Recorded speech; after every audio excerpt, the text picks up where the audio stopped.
Good evening and welcome to this session of the live virtual coaching classes organized by the Board of Studies of the Institute of Chartered Accountants of India. We were discussing the topic of prospectus and allotment of securities. And in the last session, somewhere around the end of the session, I had come to the provisions of the law relating to allotment of securities. Let's quickly jump there and let me again, sort of go over the provisions and then move on, right? While I'm there, I'll show this flow chart. Yes, there is a difference between this flow chart and the one in the study material, but not a problem. The logic is the same, except that in that flow chart you'll find there is another arrow here and that says yes. And this arrow doesn't have any. In fact, there are 3 arrows from this box. Whereas in mine you will find only 2 with yes going directly to deemed prospectus, no coming here. Then we have to ask the second question, and if that is also no, then only it becomes the deemed prospectus. The reason is this is an either or condition. It is not, see the way, if you go by that flow chart, sometimes you might get the feeling that it is an and condition. It is not an and condition. It is an or condition, which means even if the first one is triggered, you go directly, which is why there is an arrow mark here in that chart without any yes or no. And there is one more. See, the problem in that chart is this one. If only you ignore this one, there is a line from here to here which says yes. Just ignore it. Just ignore it. I think that says no and then this says yes, and I know something. Don't bother. This chart is good enough. Kindly use this for the logic. You won't go wrong. No problem. Right? So my humble request to you not to raise this query again on this subject. I have given my view. Okay, that's it. And there's a general rule of flowcharts, more for your, not only for this subject, but for your information technology, logic also. And as a logic, any query box should have only 2 arrows leading out of it. Either or, because that's a basically binary, right? You can have yes or no. So you can't have 3 options out of a decision box. Out of a decision box, you can't have 3 options. You can have either yes or no. Then you have to build it. It's basic flow charting rules. That's why I humbly request you, after all, sorry. See, again, I'm talking unnecessarily. Let's not bother.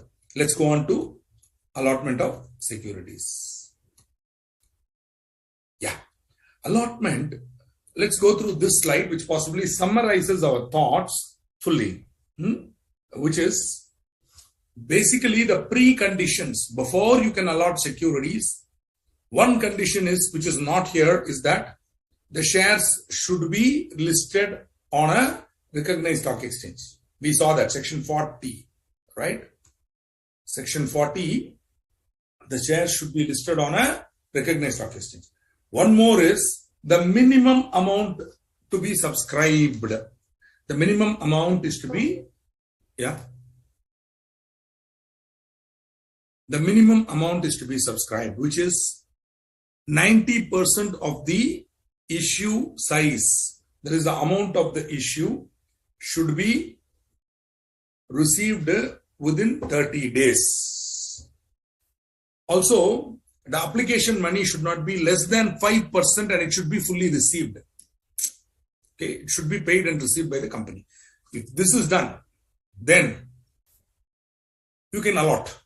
But if this is not done, if the minimum amount is not subscribed and the application money, which should not be less than 5%, has not been received within 30 days from the date of issue of prospectus, then, or such other period as may be specified by SEBI, then the amount received shall be refunded within 15 days from the closure of issue. Now, if you do the math, that sounds a little funny, but the point here is SEBI can flexible. It's pretty flexible is the point, right? It's pretty flexible. Suppose you fixed 30 days for you fixed about, let us say 7 days, and that did not happen. So you can go to SEBI and extend the period for closure. You can push it. You can announce it again. Go to 15 days, 20 days. But at one point in time, if 30 days, within 30 days you have not received it, then the closure of this 30 days, then within 15 days you have to, from the closure of that issue, you have to refund the money within 15 days. It's very, very important. Okay, if there is any default in this, there is a penalty of 1,000 for each day during which the default continues, or 1 lakh, whichever is less, right? If the minimum subscription, see, well, of course, you would have asked a very good question. Emotionally, you will ask this question, which is, sir, if the company does not repay the money, they have to pay the penalty, sir, 1 lakh rupees. But if it's a fraud fellow, that will pay 1 lakh and he will go. But what about the guys who are given the money? They should get their money back, right? 1, they should get their money back. 2, for the delay, there should be a compensation. Therefore, if minimum application has not been achieved, then the application money shall be repaid within a period of 15 days. If any such money is not so repaid within such period, the directors of the company who are officers in default shall jointly and severally be liable to repay that money with interest at the rate of 15% per annum. So if within 15 days you repay, no problem. But beyond that, then you'll have to pay interest from the day you receive the money till you repay it at 15% per annum. A grace period of 15 days is given for you to pay. But once you don't pay, then you have to pay interest at the rate of 15% per annum. Okay. But one thing, the application money to be refunded should be credited only to the bank account from which the subscription was remitted. Right. Today, these rules are easy to comply because everybody makes an application through a DP, okay, through a broker, by mentioning the DP account. Now the DP account already has a bank account linked to it, 1 or more bank accounts linked to it. So you can make the payment only from those bank accounts, and only to that bank account the money will be refunded, right? So there will be one account to which you would have designated it as the main account. All your dividend, etc. will come to that account only. This refund also will come only to the account from which the money was paid, remitted. You can't pay to somebody else, or you cannot pay to some other account. This is very strict. Of course, today this is electronically controlled by the share transfer agents and the depository participants, right? Now we go on to another possibly very, very important topic in prospectus. Thank you for that greeting, Ms. Pooja. So Shri Guru Namaha, definitely. Thank you. I in turn respectfully salute my Guru, Professor K. Sanantaraman, one of the greatest teachers of law, and who taught me what I know about company law and how to teach. So I salute my Guru at this point in time. Thank you for reminding me to salute my Guru. Right. If you have any queries, you can ask. Otherwise, we will proceed to misstatement in prospectus. Right? Misstatement in prospectus. There is a question from Vikas Bansal. What is the... No, it's a question from Mukta Vyas. On the closure date, minimum shares are not subscribed. That is within 30 days. But what if company has not refunded that money and on the 31st day, it becomes negative? See, it's a nice practical question you are asking. You should see these deadlines are given in the law, right? So that's a nice question, Mr. Vyas. At the outset, let me appreciate the originality of your question. So you are saying up to 30 days, nothing happened on the 31st day. Okay. That is why they have given a loophole or a flexibility, or shall we say not loophole. They've given, shall we say, a certain power to the SEBI to give extensions. So they will go to SEBI and get extension. Such other period as within 30 days from date of issue of prospectus, or such other period as specified by SEBI. That's why this, shall we say, what do I call it? That power is available with SEBI for such cases. Okay. So if it becomes 30 or 90%, or you are hoping that it will become, you go to SEBI fall at fees and say, come on, boss, sir, please help me. Give me another 15 days time. They give you. Then the 31st day will be all right. Right? So I don't know what, there's a word for this, I forget. SEBI has been given this discretionary power. SEBI has been given a discretionary power to extend the time if it so desires. I think that should answer your question, Mr. Vyas. Good question, but very practical. See, what we are studying is only the bare bones of the law. But the real law on public issue, prospectus, allotment is not contained here. It is contained in SEBI guidelines. So, which we are not studying now, which you will study, even what you study in the final exam would be very, very peripheral, because the SEBI portion of your final is going to be one part of a bigger corporate and economic class, one part. So that even there you might. So see, the company secretary syllabus is strong. They have a separate paper, securities and other laws, which is completely thorough, which is why they specialize in this topic, or rather they are specialists in this area than us. Obviously enough, they are super specialty, like you can say, which is why if you become a company secretary also, then you will read fully. You have to be authority on SEBI guidelines. There you will find all these practical things are covered in the SEBI guidelines. But as of now, even the Companies Act itself has given a discretionary power to the SEBI to extend the period. Good question.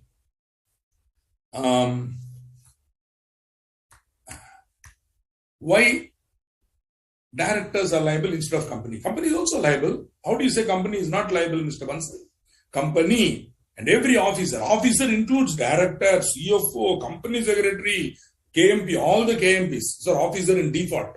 There's in the preliminary topic, you go there and you verify there is a definition of officer in default. There you will find. All the names are there, including a person who has been entrusted with the duty of doing something by the board. Okay. So company itself is liable. I don't know where you get the concept of company is not liable.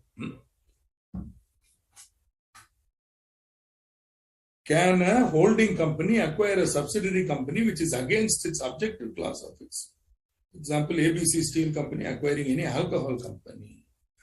This is, see, madam, you are jumping the gun and running to a topic that is totally unconnected. Okay. In fact, this won't even be coming in your intermediate syllabus itself. Right. This will come later on when you go to mergers and acquisitions, compromises, arrangements and amalgamations. Later in final exam, you will study this topic. See, answer to you simply is the company before it acquires the subsidiary. I really don't understand your question. I mean, what you're trying to say is there is another company which is an alcohol company manufacturing alcohol. This company is into steel business. So they now want to acquire shares in that other alcohol company so as to make it a wholly owned subsidiary. They can very well do that. But there are so many sections involved. Madam, don't go there. There are so many sections involved. They can do that.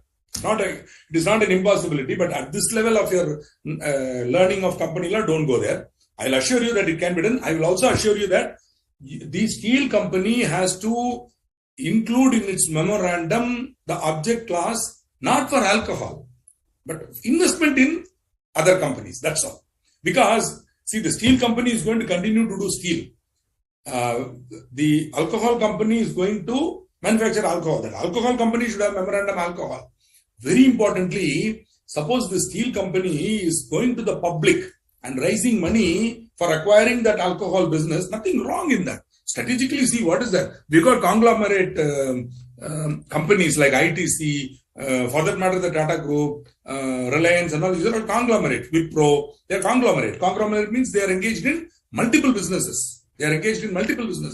So there's nothing wrong. The main mother company need not have all the object classes. All that they need to have is power to invest.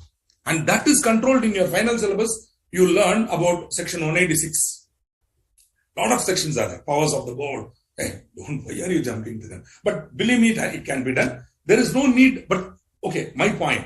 Suppose the steel company is going for a public issue based on its financials for acquiring the alcohol company shares. If that is one of the goals of the public issue, then that should be stated clearly in the prospectus. and the risk factors associated with it should be disclosed.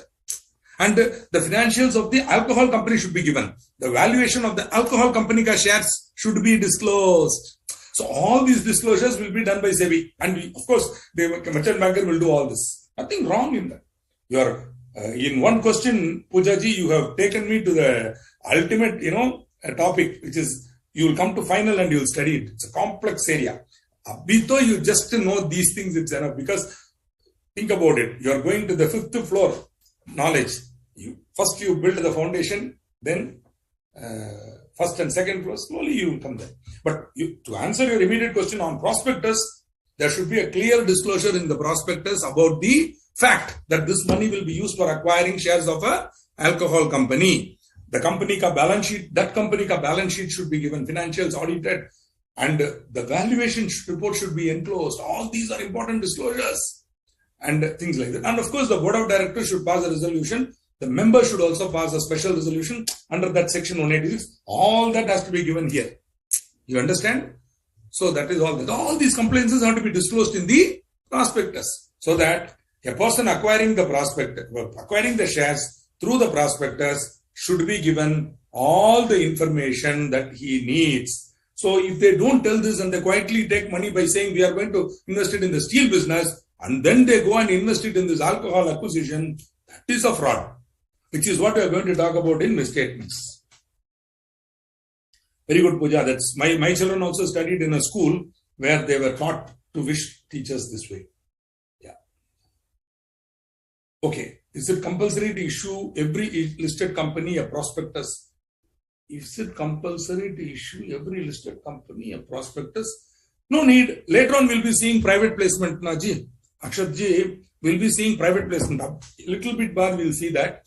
Okay. That will be no need. Private placement, no need. Even a listed public company can go for a private placement of shares, right? When they do that, subject to rights issue provision, which we'll see later, they can go ahead. They can go ahead and make a private placement. No problem. Private placement is common for both public and public company and private company. Listed, unlisted, everybody can go. Nothing wrong. In which case, you have to comply with the rules that I will be talking about now. Okay. Is it compulsory to issue every listed? Okay, that's what I have answered your question.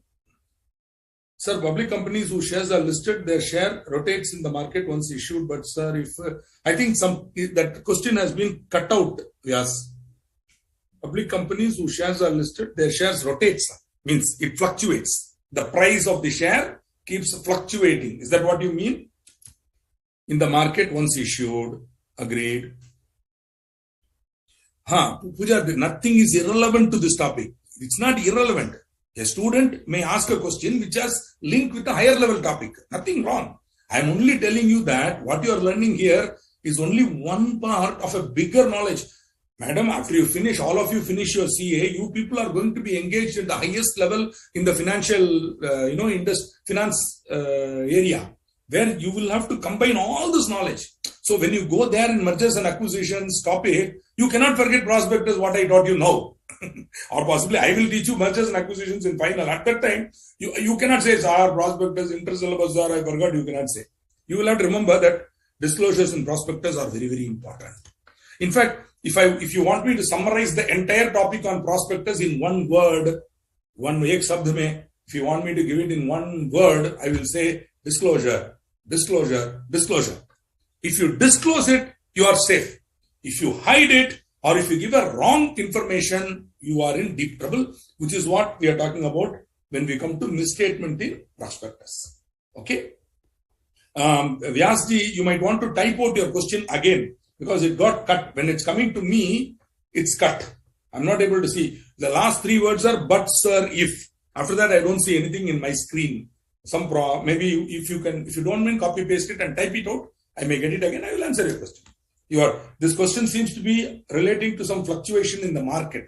So kindly repeat the question. I will definitely answer. No problem. Now we go on to possibly a very important topic in prospectus. In the topic of prospectus, this subtopic is very important because all along we were talking about the rules relating to prospectus and how it should be issued, registered, signed, dated, blah, blah, blah. Now we come to what happens if there is a, see, I also told you disclosure is very important. Don't hide anything and don't give a wrong statement or a misleading statement. See, there is a difference between a wrong statement and a misleading statement. I'll come to that later. But the point is, if the prospectus is an invitation to the public for subscribing to securities, right? Therefore, because see here, public interest is involved. This company is not going to some individual and talking. It is not one-to-one, because if it is between two individuals, that individual will have to protect himself. Caveat emptor. Am I correct? You must have studied this in sale of goods in somewhere in your career, either in foundation or whatever you call it, prelim, whatever, I don't know, CPT, whatever you call it, or in your college days or whatever. Caveat emptor, buyer beware. But this is not like that. You are picking big advertisement, you are creating such a big thing, newspaper. See, the minute we see something in the newspaper, we think, that is truth. So such impressions, press report is given in Economic Times. We believe it. We think, hey, Economic Times, no. I assure you everywhere. It's all, I don't want to make further comment about these things, but believe me, that's a different story altogether. Okay. Point is, you are using the public media for reaching the public. And when you do that, every person in this country becomes a target for your advertisement.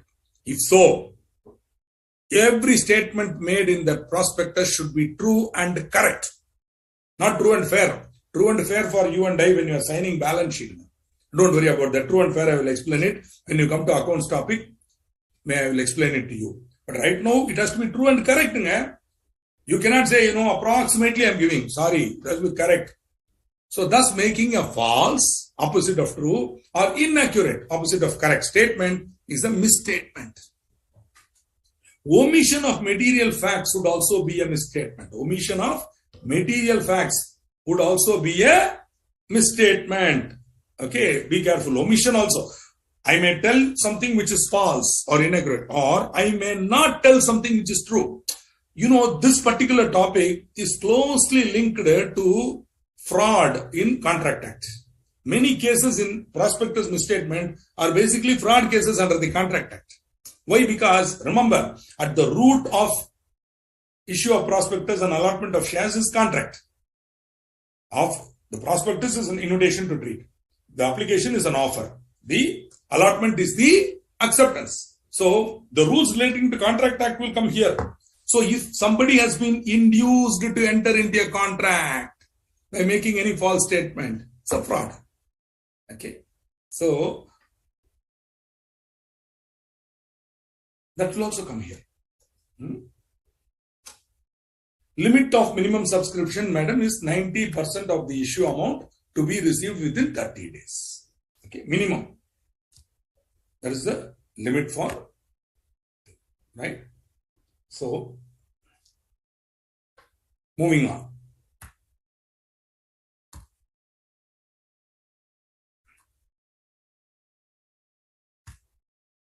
Omission.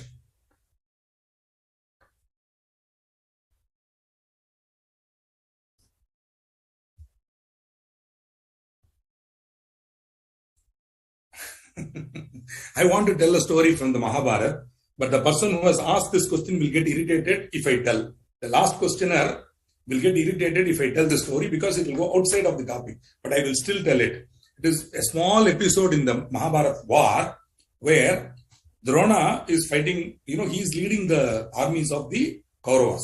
And they are really, Drona was the teacher for all these buggers, yeah. He is the guru and he is fighting, yeah. These guys learn from him. So he is hitting them. And Yudhishthira doesn't know what to do.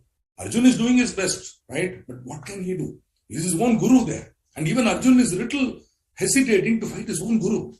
Therefore, a lot of dilemma there. So at that point in time, you know what happened? Krishna does a sort of a trick.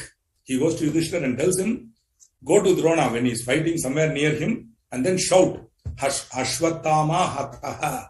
Ashwattama Hataha. Means in Sanskrit, Ashwattama Hataka means Ashwattama is dead. Right? Ashwattama. Who is Ashwattama? Ashwattama is Drona's son. And Drona's entire life is around Ashwattama. Everything he did is around Ashwattama. But for Ashwatthama, he wouldn't have even come to the Kaurava court and become a teacher. Right? But because his son wanted milk and he was not having money, he said, Brahmin, he came back and he said, I will teach you how to fight. Otherwise, he would have gone. He would not have bothered about all these things. For his own son, he came. And then now he says, Ashwatthama. Immediately, Drona gets, that's it. Gone. The entire meaning of his life is gone for him at that moment. So he goes into a trance. At that point in time, Arjun kills him. This was a major, one of the, if you go on and say, were the Pandavas really on the side of Dharma? This is one example where you could say, no, they were not, because they did. But the point here is, Yudhishthira never said, Ashwatthama hataha. He actually said, Ashwatthama hataha kuncharaha. Means, Ashwatthama, the elephant is dead. So, that way he told. But, when he told kuncharaha, Krishna made Bhima blow the conch. So that Drona only heard Ashwatthama hataha kunjara. And Yudhishthira also lowered his voice at that time, which is why he is also guilty of pap. He is guilty of pap at that time. That was a papa. He did it. It was wrong. He shouldn't have done it. But he did it. So, why this entire Puranic story is being told to you? Not to give you useless information, but to make you understand what is a misleading statement. See, what they told, was it false? No. But there was an omission of a material fact. What is that? That Ashwatthama is not his son Ashwatthama, but an elephant Ashwatthama, which was actually killed by Bhim. See, it is technically true, but in the given the circumstances, it is misleading. So such things are even more dangerous. Okay, is the point. Intentional omission. Yeah, here there's an intentional omission. See, there might be an inadvertent omission, but this is an intentional omission, right? Chalo, if you want to add incorrect also, no problem. Why there is true and correct over and false are incorrect. Okay. No problem. If you want to add inaccurate or incorrect also, no problem. There are nearby antonyms, no problem. Clear the concept, both language, English, Hindi. Sir, your question itself is not clear. Subhash Dete, clear the concept, both language, English, Hindi. What do you mean by that? You want me to speak in Hindi? I can't. I shouldn't actually. For the rules of my assignment, I shouldn't. I'm supposed to speak only in English. Of course, I'm using Sanskrit. I translate it. And I'm trying my best to use some Hindi words here and there to connect. But seriously, I'm not competent to speak in Hindi. Okay, if that is your request, I may have to humbly request you to bear with me. I'm not my mother, I am not a Hindi speaker, nor have I ever lived in the north or worked in the north. Therefore, the only time I speak Hindi is when I land up in some of your airports in Ahmedabad or Delhi or Hyderabad or wherever, and then I get into a taxi. Thereafter, I use a pidgin Hindi, which if I speak now, you will get very angry with me. If there is Hindi Mata, she will kill me. My Hindi limit is thoda aage chalo, daine taraf, baaye taraf, right to left, that's all. That is my ऊपर नीचे आसपास में है और यहाँ से कितना दूर है. This is my limit of my Hindi. So don't expect me to give an answer in Hindi. If that is your request. Otherwise, kindly clarify what is your intention by this question. I will definitely understand it better and explain to you. Okay. Coming to misstatement in prospectus. Misstatement in prospectus carries heavy liabilities. Now, the liability may be civil or criminal.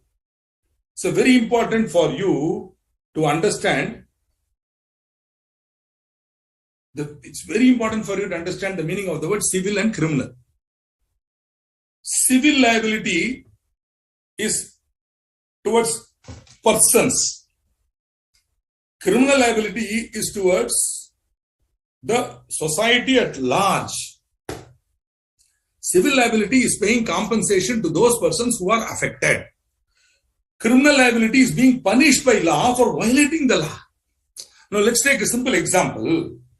Mr. A is driving on the road. It's a drunken driving. He's driving the car when in an inebriated condition. As per the Motor Vehicles Act, it is a crime. Under the Indian Penal Code also, it is a crime. For which the punishment is a fine, in cases imprisonment also. Okay. Now, I'm not trying to go for drunken driving. All I am trying to tell you is, In the drunken driving state, our man drives on the road, he hits somebody. Now, there are two liabilities here now. A, towards society, you and I, because everybody who is walking on that road is affected by this fellow. That is why the law says you should not drive when you are drunk. Drink, don't drive. That is what we are trying to tell you. Drink, but don't drive. Okay, have a chauffeur or walk home or take a bus or subway. Do something, take the metro, something. The point here, my dear friends, is this man has violated the law. Therefore, he will be punished under the Motor Vehicles Act. But how will that compensate for the fellow who is dead, and his family? He is the affected party. That gentleman can file a civil suit against the owner of the vehicle. That is very important. See, that is unfortunate. Then, the owner of the driver will be punished criminally. Owner of the vehicle is liable for the civil liability. The driver also liable for criminal liability. The owner of the driver also, owner of the car also is liable. Okay, so civil liability is what? He will file a suit against the owner of the vehicle. If the owner has an insurance, then the insurance company will take up the case and settle. That is called third party insurance, which is why every vehicle going on the road should compulsorily have third party insurance. Even if it does not have, that is comprehensive cover, means personal damage is not, own damage is not covered. Still, your third party should be covered. It's compulsory under the Motor Vehicles Act. Every vehicle, without a third party insurance, you cannot ride on the road, because then who will protect who? Everybody will. So, once that is done, now the civil liability is there against the person. The persons who are affected will get compensation. So, extending that same idea to prospectus, when the prospectus contains a misleading statement or it is giving inaccurate or, okay, since somebody has asked this question, I will immediately correct my thing. Agreed. Incorrect.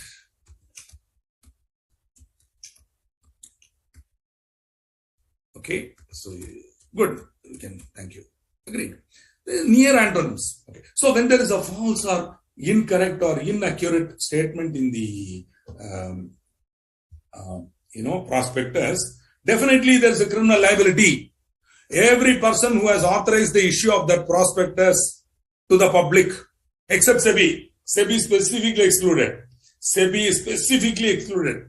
Everybody else is liable for criminal liability. Also, every person who has authorized the issue of the prospectus is liable to a person who has suffered any loss because he relied on a false statement made in the prospectus. Now we'll move to these concepts.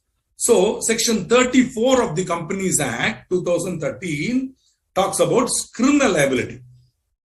Criminal liability, I already explained, now it is an offense against the society. When I disobey the law, I'm every law-abiding citizen I'm insulting when I disobey the law. So it's a crime, is an offense against the society. Okay. See, when I enter into a contract and do not fulfill it, when I borrow money and don't repay it, it is not a crime. It is a civil liability. It is a breach of contract.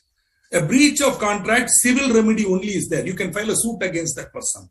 But if there is a breach of law, then there is a criminal liability. Means the law can punish you.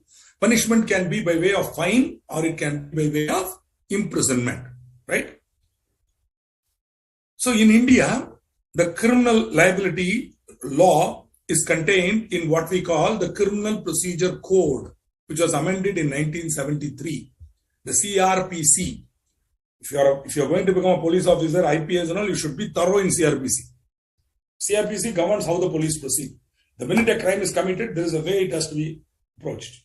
The way the whole thing should go, FIR, etc., etc. All that is contained in the Criminal Procedure Code. That code will become applicable. The offense is regarded as one committed against the state, which means it's every one of us. You see, the state in a democratic country, you and I are the state. Every one of us is the state. Because the guys sitting there in parliament or the guys sitting there in the assembly are not some gods. They are our representatives who are sitting there. Our representatives. Are you able to understand this? They are not some god. They didn't jump from the sky. We elected and sent them there.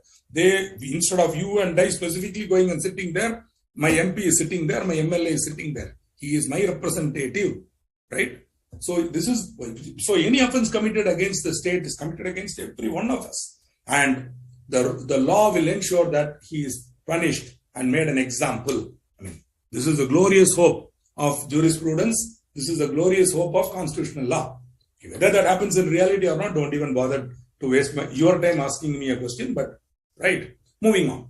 Civil liability. There is a loss or damage. Now, civil liability need not be only ex-contractual. It need not be only arising from contract. It could arise from tort also. See, for example, in my case of a man hitting a drunken driving and killing somebody, where is the contract? But still there is a liability. That is called liability in tort, right? What he did was is a crime, and he has killed somebody in their assault. He will be liable for liable under the Criminal Procedure Code. Also, which is the Criminal Procedure Code goes hand in hand with something called the Indian Penal Code. As far as offences under the Companies Act are concerned, there is already an existing code within the Companies Act. In addition to that, for misstatement in prospectus, it's a crime. Therefore, criminal liability is also there, which means it will go under the cheating law. There's a section 420 of the Indian Penal Code. Straight away arrested. Like that. So you have to go on and you have to. So, along with criminal liability, you also have civil liability.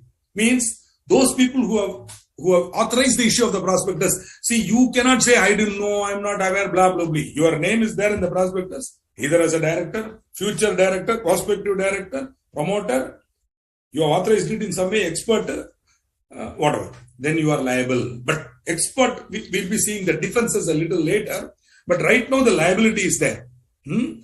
But if there should be a civil liability, there should be a loss or damage. Not potential loss or damage. There should be an actual loss or damage. Which means the person who claims that he has suffered because of the misstatement in prospectus, the person who claims that he is suffering because of the misstatement in prospectus should show that he has personally suffered loss. He has to show two things. One, that he relied on the misstatement, that his decision to invest in that public issue was based on that misstatement. But for that misstatement, he would not have invested. One. Two, he should have suffered loss. Are you able to understand? Let me give an example. Suppose there are today so many new technologies, EV, electric vehicles are there. So one fellow comes out and says, I have discovered a new technology for electric vehicles. I'm going to do this, blah, blah, blah. Then they go for funding and all, 3-4 years, some nonsense. Public use of press, this thing and all that. And everybody is impressed. We start praising that fellow. We'll give him award after award. Then he will go for a public issue. That public issue will be oversubscribed, wherein he will say, I can make an electric vehicle which can run at 200 kilometers per hour. I think some tall claims he has made. Later on, when the company is incorporated, we find that it is not happening. But his cars are of good quality. His cars are of good quality. The shares of that company have not gone down. He valued the business at 800 rupees per share. Okay. After listing, 1 year later, the share is quoting at 950. But the claim made by him was false, or at least incorrect.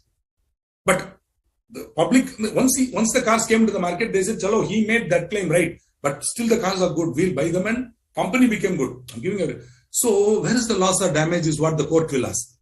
Okay, Bhaiya, he did make a false statement, for which criminal liability, he will be punished. But where is the civil here? If you have incurred any loss, please tell us, we'll give you. Of course, you relied on it, but where is the loss? So there should be reliance on the misstatement and the loss.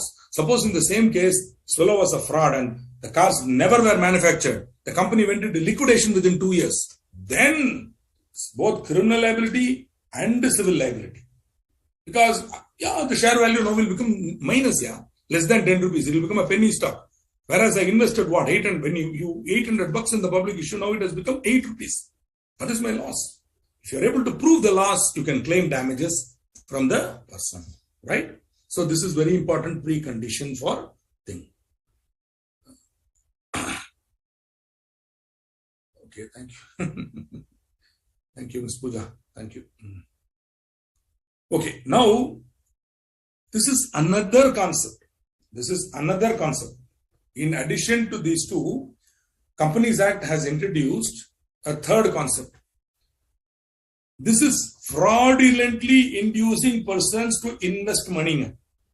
See, this is in gross violation of any rule. What happened here? Any person who either knowingly or recklessly makes any statement, promise, or forecast. Statement, promise about what could happen in the future. Forecast is predicting the future. Forecast cannot be false. Forecast can be inaccurate. Are you able to understand inaccurate now? Yeah, because the forecast is a forecast. It cannot be correct or wrong and all, but it can be inaccurate. It can be. For example, I remember one leading chartered accountant who is unfortunately no more. Into 1990, when did I qualify? 87, 88, around that 92 time, this man announced that was pre-Harshad Mehta scam, when the market was peaking under the extraordinary, support of the big bull, as we called him, not Red Bull. This was a big bull, the great Harshad Mehta. Now we have lionized him by bringing out there's I think some TV serial or I don't know, movie or something about that guy, but he was a fraud. And Harshad Mehta was a fraud. And that fellow did what fraud and all he did. If I tell Swati will get angry, so I will not go there. But the point here is, during the Harshad Mehta scam, market was bullish. Nobody knows why. It was because our man was pumping in money which he acquired fraudulently from State Bank of India. And he was using that money to push up the market by trading, by pushing up Ganda shares, which cannot be useless company ka shares. That is what I am trying to tell you is, at that time, one very leading member of our chartered accountant, also so-called investment expert, blah, blah, blah, he comes out with a huge calculation, this, that, and makes a forecast. He says Sensex at that time was 2,000 and odd rupees. Sensex at that time was 2,000 and odd rupees. Our man says in 2000, we were all sitting in 92. So he's predicting 2000, Sensex 2000. He's saying it will be 25,000. So this is forecast is. The minimum I can say is this. Not even he was doing it recklessly. That's all I can tell. I will not name that person. You go and search for it. It is there. I still have his article. Published research paper is there, wherein he uses all sorts of mathematics to arrive at this foolish conclusion. And that the minute this happened, I knew that the market was meaninglessly bullish. When a responsible member of the institute, and that too an expert and a professor, comes and talks like this, that means that something is seriously wrong with the market. At that time, I took a decision with regard to my portfolio, which was a joint portfolio. I told my partner in that portfolio, boss, you give, we will sell. He said, no, you are a fool, no selling. I said, chalo, value the portfolio. Today's mark to market, you value it. Give me money, I'm going. He gave me money. Then poor fellow, he lost everything. Because he wrote the peak. When he was writing the peak, he was laughing at me. Suddenly at the peak point, it collapsed. And our man fell along with it. Okay, point is, such people are there. Today's market, I can still see many things happening where people are knowingly or recklessly making statements, promises or forecasts, which is false, deceptive or misleading, or deliberately conceals any material facts to induce another person to enter into or to offer to enter into. See the difference. You make him enter into, or you give him an application form and tell him to apply. That means he is offering to enter into, then you accept it. Either you induce him or you make him ask you to allot, whatever. If you are doing this using false statements, what? You are making him enter into any agreement for acquiring, disposing of, subscribing for, or underwriting securities. Or any agreement, the purpose or the pretended purpose of which is to secure a profit to any of the parties from the yield of securities. So, imagine, Mr. A is sending a circular to a lot of people publicly. He is saying, please invest your money with me and I will invest it in the share market because I have extraordinary knowledge of market. Globally, I will convert I will make your money double. What is double? I will make it 10 times. Okay? Obviously, people get cheated. They will give him money.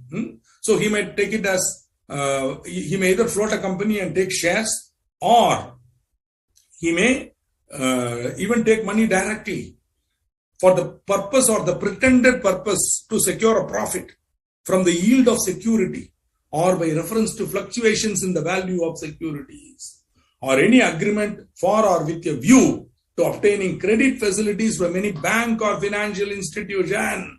So this is a totally unconnected section that they brought here. For example, if a person goes to a bank and gives false project, misleading project, false balance sheet, etc., then such person will be liable for action under section 447. We will see 447 in a very short while. 447 is a penalty section for where there is a fraud. Okay, so this is a case where somebody is using. Recently, I was in a conference where one stall I saw a flyer was being given by that stall holder, wherein he was openly soliciting money from people for investing in not Bitcoin, some cryptocurrency, some nonsense, pseudo cryptocurrency. It was not even a cryptocurrency, some nonsense. It was a fraud scheme, and it was being circulated. I took a flyer with the conscious thought that I will send it to the police station or I will send it to SEBI. I will report it to SEBI so that SEBI can take immediate action against these people, because SEBI has the power. Because these are all coming under this category. Both Ministry of Corporate Affairs and SEBI can take action on this. They can take action on this, and yeah, that is the thing. Yeah. So yes. See, if you want to see, when I got this flyer, I'm not going to invest in that stupid pseudo cryptocurrency or whatever that idiot is trying to be. It's a fraud, man. If somebody greedily goes and gives him the money, they will run away from it. I don't know what they're expecting. See, this could have happened in 90s. It could have happened in 2010, before 2010. After that, today with digital market and people's ability to find out information, such frauds, how they will commit, I don't know. That means they are targeting real idiots, fellows who will not even verify what they are doing and they'll give. Drunken idiots only will come and give money in this era to these people. But still there are greedy people who will invest. They are also trying to protect it by the law. Which is why when I took that flyer and I decided to send it to SEBI or MCA, I was only doing my duty as a citizen of the country. But there is no civil liability, because what loss I have suffered? I have not invested. I have not lost. But I want to alert SEBI and MCA that, hey, this sort of schemes are going on. Now itself, control them. Don't let them become a problem later. When people start subscribing, you keep quiet. Then Bitcoins crash, everything crashes. Then this also will crash. At that time, don't make a big thing. Now itself, curb it in the net. Chanakya said, when the kusha grass is growing, don't just remove the top layer. Remove it from the roots. That's what Chanakya said. Remove it from the roots so that it will never ever grow again. Anyway.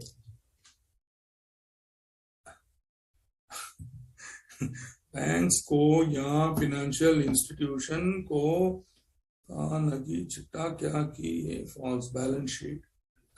Madam, are you seriously not able to write in English? Can you send me an English question? I will definitely love to, because one is my inability to understand Hindi. Second is the way you typed out this question also I am not able to understand. Banks ko ya financial institutions ko, I am clear. Either banks or financial institution. What is it? Tha, NHI, chitta kya ki? I mean, not very clear in that. My Hindi itself is bad. Plus the way you typed out is even more confusing for me. Would you like to simplify it? Even in Hindi, send something that this Buddha can understand. I will definitely clarify your question, Archie. And please, try to use English. Unless, Archie, you are going to write the examination in Hindi. If you are going to write it in Hindi, then, I don't know, I'm very worried about it, because I cannot teach in Hindi. Okay, so don't mistake me. Please, you've been a regular student and you've been attending my classes regularly. So you know my approach. It's not that I don't want to answer, but kindly help me by asking the question in English. Or in a Hindi, in English words. Actually, I can read Hindi, Devanagari script, because I'm aware of Sanskrit. I can read Devanagari.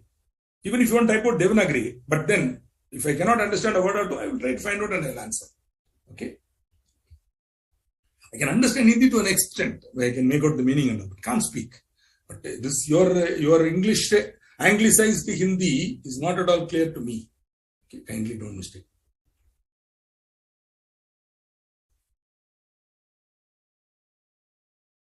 Yes. So as to answer Pooja again, where there is no loss, there is no civil liability. So, and again, two conditions. Remember, two conditions. One, reliance on the false statement. As a consequence, loss is incurred. Reliance on the false statement. As a consequence, loss is incurred. Both are important. Okay. For civil liability. For criminal liability, no need. If you show that there is a misstatement, straight away criminal. The government can punish him. Even they need not show any damage. Because, come on, in this, you don't have to wait for somebody to make a loss and then go and punish him. Yeah. The minute you see him doing, you see a man surreptitiously walking, chances are that he's going to do some criminal activity. Catch him. Now itself catch him and punish him is the point. Okay. So, see, more than 5,000 in crypto, Mahandaji, don't even go near cryptocurrencies. My humble advice to all of you, if you know, not only you, your relatives, your uncles, aunts, father, mother, grandfather, grandmother, don't buy cryptocurrency. Don't invest in cryptocurrency. This is my humble suggestion to you. In spite of that, if you want to do it, what can I do? Okay.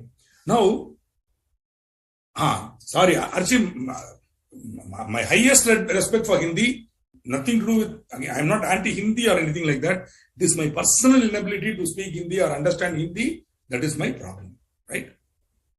Sorry, sir, for that. Even banks or financiers are not able to understand that this is false balance sheet instead.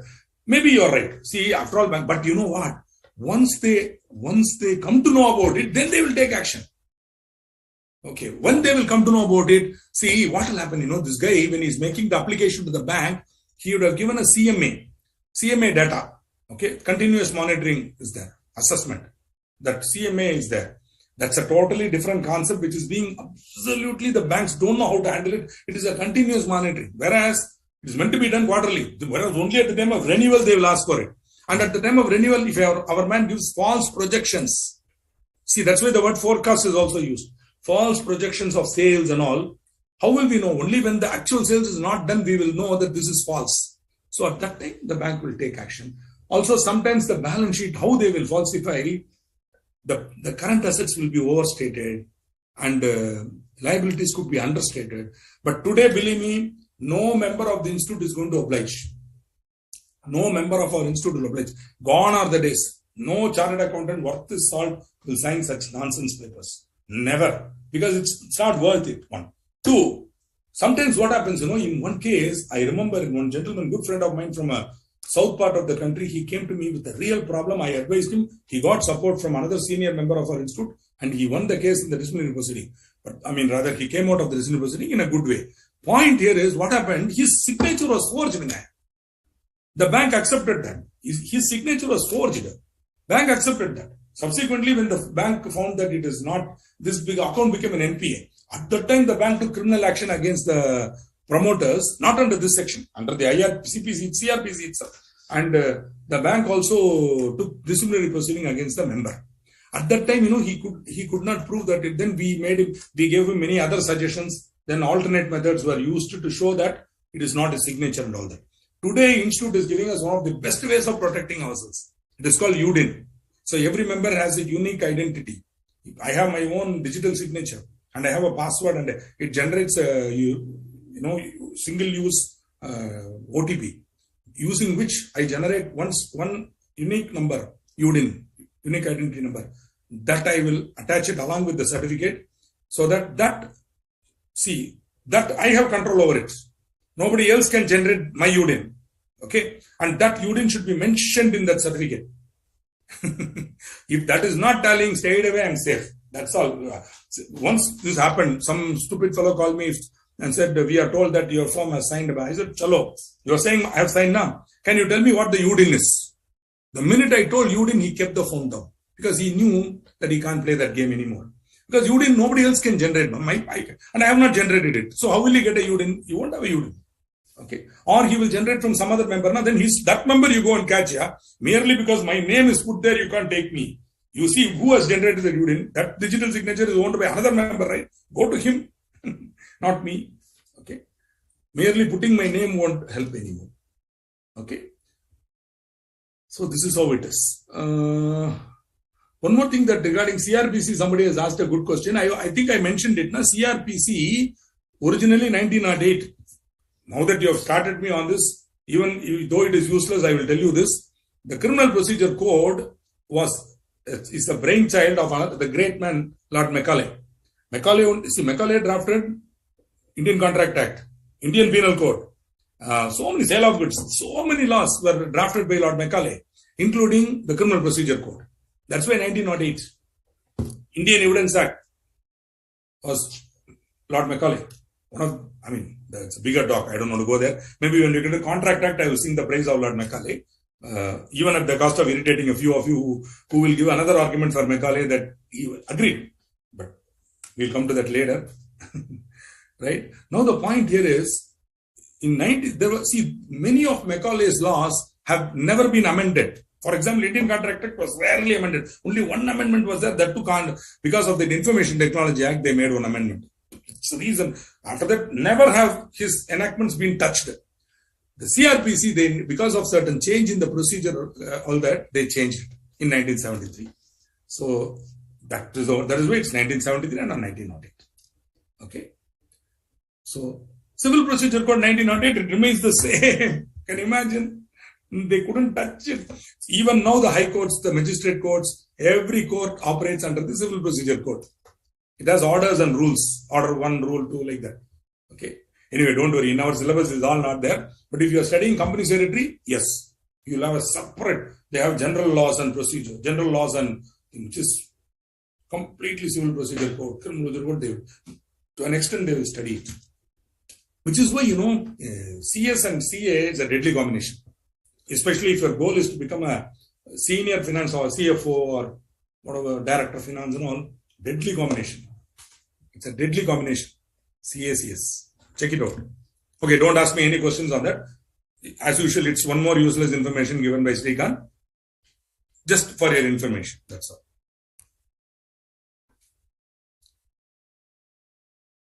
Yes, my bank money transfer other.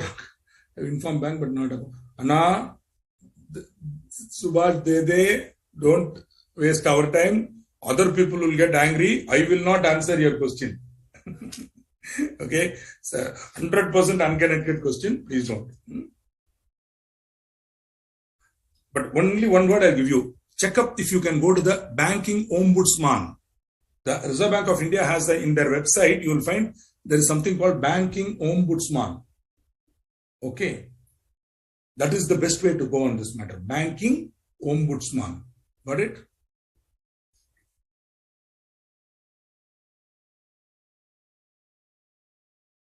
Yeah. Absolutely correct. Don't see, one easy way of escaping from fraudulent people is to avoid them. That's all. Any scheme by which you are told that you can make huge amount of money with little effort is a fraud. You can make huge amount of money with a reasonable amount of effort. But without any effort, if I'm making huge amount of money, somebody says, he's a fraud. Okay. Class action by affected persons. This is a very, very new concept introduced by the Companies Act 2013. Up to now, class action was not there. Now, let us give a practical example. You will understand it easier. There is a public issue by a company. Prospectus was issued. There was a misstatement in the prospectus. Huge misstatement. Fraud, ultimate fraud. But then, because of the hype, because of economic times, advertisement, blah, blah, blah, everybody became, sort of convinced. See, it's so easy to convince people. They become, no, even that company, that's superb, like that, no, they'll talk. And then the people started subscribing foolishly and they invested. Then the company did not perform as per the promise. And the prospectus was absolutely fraudulent, misleading, incorrect, inaccurate, every word used. Okay, false. Now, easily about 1 crore people have invested and they've allotted shares. All this, they invested at the time of public issue, the valuation was 65 rupees per share. Today, it is a penny stock. Okay, 6 rupees, 3 rupees, like that, 2 rupees, like that. So what to do now? Now, Everybody would have invested small amount. Yeah, for a single person, it will be 20,000 rupees, 1,000, 5,000 like that. Now, for 5,000 rupees, can I file a civil suit against the company? It's going to be. But 1 crore or say 50, even 50,000, even 5,000 people have suffered. Then they can all come together, pool their resources and file a single suit. That is called a class action suit. A suit may be filed or any other action may be taken under section 34 or section 35. It's criminal and civil liability. See, you can report this matter under 34 to the government, or you can also go for civil remedy under section 35 or section 36. Okay. Suppose somebody has created a fraudulent scheme and collected money, fraud, whatever. Any one of these 3 sections, 34, 35, 36, a suit can be filed by any person, group of person or any association of persons affected by any misleading statement or the inclusion or omission of any matter in the prospectus. So instead of single shareholder filing, they can form an association of, in fact, Satyam Computers, though it is not a prospectus related matter. So don't confuse. Satyam was not a prospectus related matter. Satyam was a different problem. The balance sheets were mislead, they were wrong, fraudulent, and all that. So even then there was a loss now. A lot of people purchased the Satyam share in the share market based on this. So anybody who made a loss on Satyam is an affected party. So they formed an association and class action suits were filed. That is why the act was amended. In fact, Satyam was an eye-opener for the ministry. Later on, when we come to accounts and audit, I will keep on talking about Satyam. Because many things that happened in Satyam became eye-opener while drafting the 13 Act. The 2013 Act was drafted keeping in mind Satyam. Again, another Satyam should not come. If it comes, how to protect like that. So at that time, class action was not given in the Companies Act. These people had failed. See, under the CPC, there is a class action provision. There is a provision for class action under the CPC. So these people use that and it's very costly. Because 7.5% you have to pay. Whereas under this section, nothing. It's like just make a complaint and go. Now the point here is, for the first time, the Companies Act has enabled a suit being filed by a single person on behalf of everybody who is affected. Or a group of persons can file on behalf of everybody who is affected. Or even an association of persons can file on behalf of everybody who is affected. But only they have to show that there is a misleading statement or inclusion or omission of any matter in the prospectus by which they have suffered financial loss. Right? Then, so each person might have lost now. So they will calculate the compensation. And finally the court will decide this is the compensation payable and they will fix it. And that has to be paid by the company and the officer in default. Everybody has to pay. See, not only company, because company is an artificial person. He has no mind to think and no soul to be damned. And so that is, what can the company? It is who is the brain behind it? The management, the directors, the MD. They would have taken this money and lined their own pockets now. That money has to come out now. So you know what will happen? All that money will be paid into what is known as the Investor Education and Protection Fund. Later on, when we come to IEPF, I will tell you about this. And maybe not me. When the dividend topic is being taught, they will talk to you about IEPF, the Investor Education and Protection Fund. It will go into that fund, and from that fund, then these people will go and collect it. Right? So this is all there. It's all interconnected topics. This is a very powerful topic where you can, it's actually happening, practical.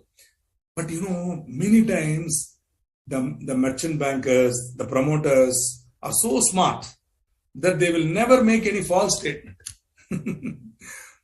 They will make Ardha Satya. They will only float. So you cannot catch them. There's a question by Mukta Vyas.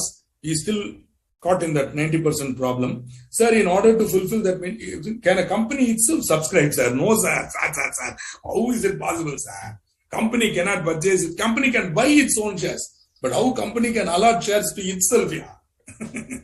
Boss, seriously, you imagine this legal way. Oh yeah. Contract, can you enter into a contract with yourself? That's all. You go back to your contract act. No person can enter into a contract with himself. Can you enter into a contract? I mean, very crazy person only will enter into a contract with himself. Or he should be like that, onion, where a split personality like that. Otherwise, you can't. So if the company allots shares to itself, it will be like entering into a contract with itself. But it cannot buy. But what? But you having asked the question, I'll give the practical answer, which I gave earlier. Somebody was asking me whether there is any company which could not fulfill that 90% condition. And I told at that time that will never happen. Why? Because the promoters were in a desperation to allot shares. Why? Because they have to go on with the project. And some money has already come. It's only a small, short, gap. So what they will do, I've already made this comment in my last class, but again I'm doing it for you, sir. What they will do, they will pump in their own money. If they have, otherwise the poor buggers will go borrow from money lenders at high cost and they will pump it in. Such company, the minute, and they will never let out that this 90% has not come. Then that is why, nobody will go beyond that 30 days.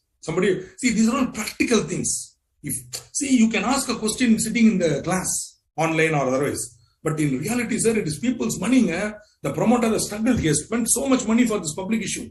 So he'll be having so many advisors, company secretary, auditor, category, even merchant banker, everyone will be sitting. So they will tell him, sir, 10 days deadline, please bring the money.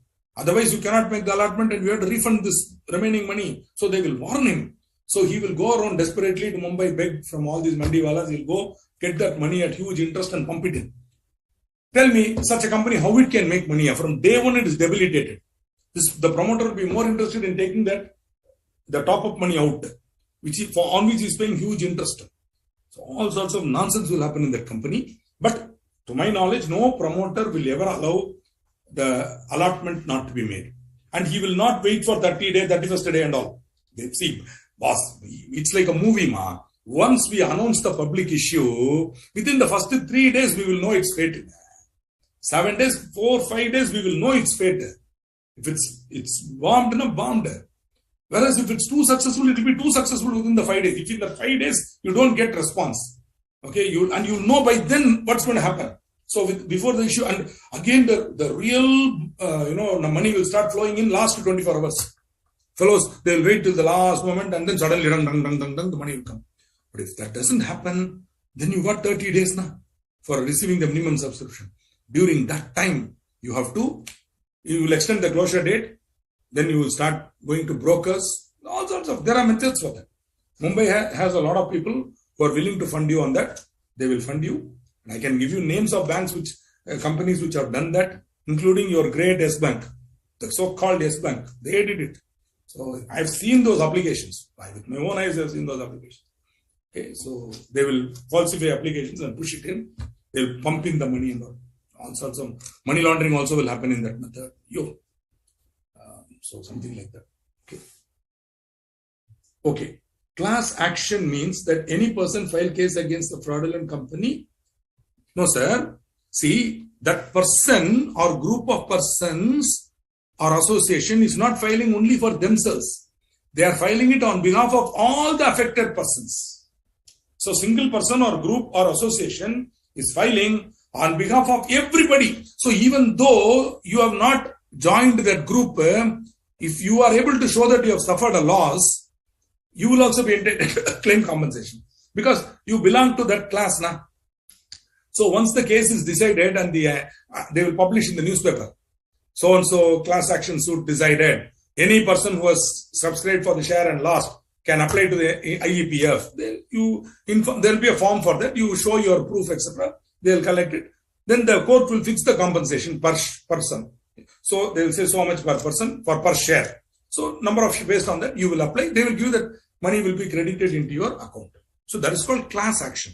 So single person will file on behalf of everybody who is affected, or one group of persons will file on behalf of everybody who is affected, or any association of person will file on behalf of everybody. Okay, that is a class action. It is an action or suit. See, action, suit, both are synonymous. Legal action is also known as, you file a suit, it is also called as action. Okay. So this action is not taken by the individual, but on behalf of a class. So once you designate it as a class action, then You are not only filing for yourself. You are filing for everybody who is in that class, who is affected. Okay, they will get. Same thing there for natural calamity. For example, a company has, got a problem in the factory, the chemical factory, the gas escapes, and around that surrounding area, about 40 kilometers radius, everybody is affected. Now, they may be all ordinary people. So somebody, an NGO, non-governmental organization, can form a association, and that association will file a class action, not under the Companies Act, under the CPC. And that case will be going on and on. Finally, the court will decide, and the company will have to pay so much compensation. That compensation will be distributed among every person who is affected, who has to show the proof. Okay, so this is originally there in the common law. Now they have brought it into the Companies Act as a separate provision. Court cannot take anything suo motu. Tribunal can do many things suo motu. Tribunal, our NCLT can do tribunal suo motu, not in this case. But court cannot do anything suo motu. Courts are ready waiting. If you want any relief from the court, you approach the court.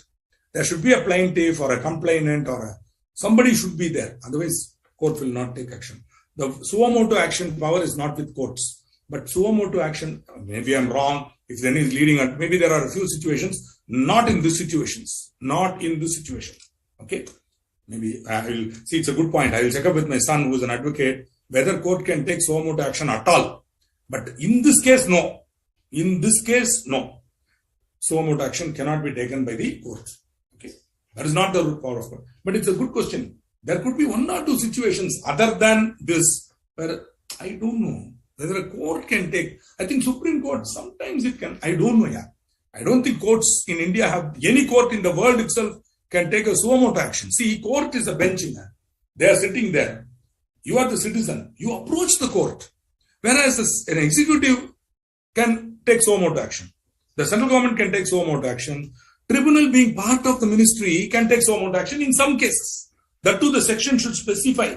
Tribunal can take suo motu. Only then. In this case, there is no suo motu powers to the court. Okay, is the point.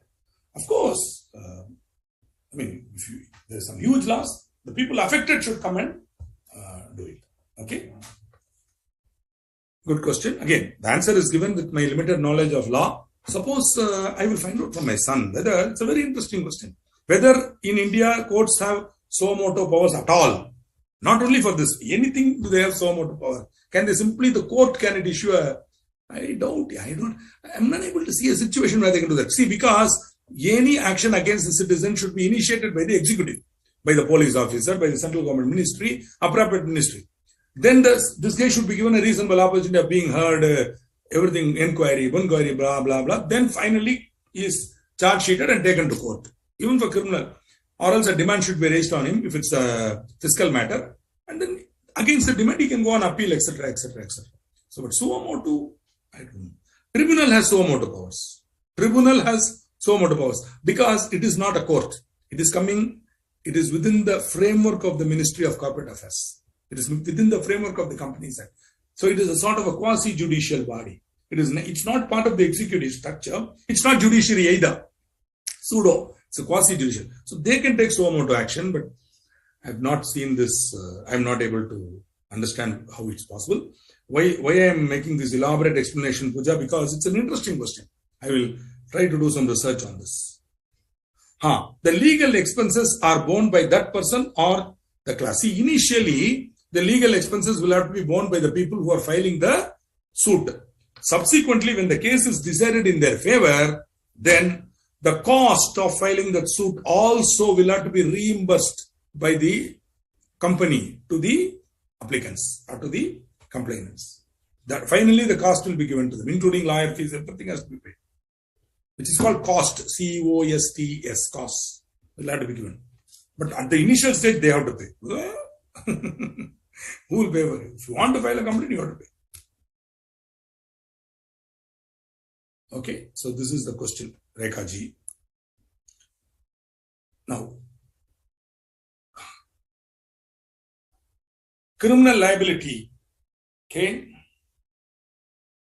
When the prospectus is issued, circulated, or distributed. See, we saw what is criminal liability, what is civil liability, right?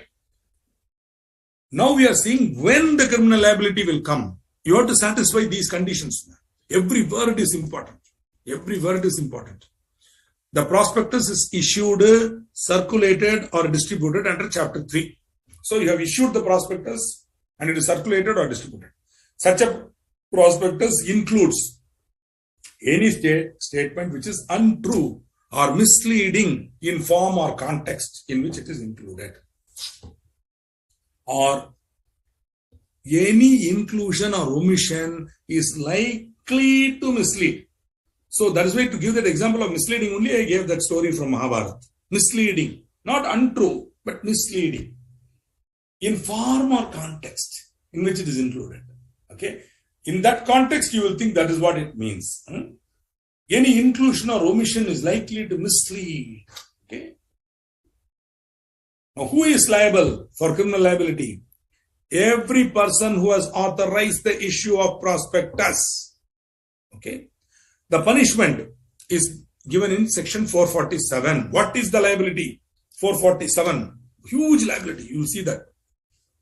Now, suppose you want to escape criminal liability.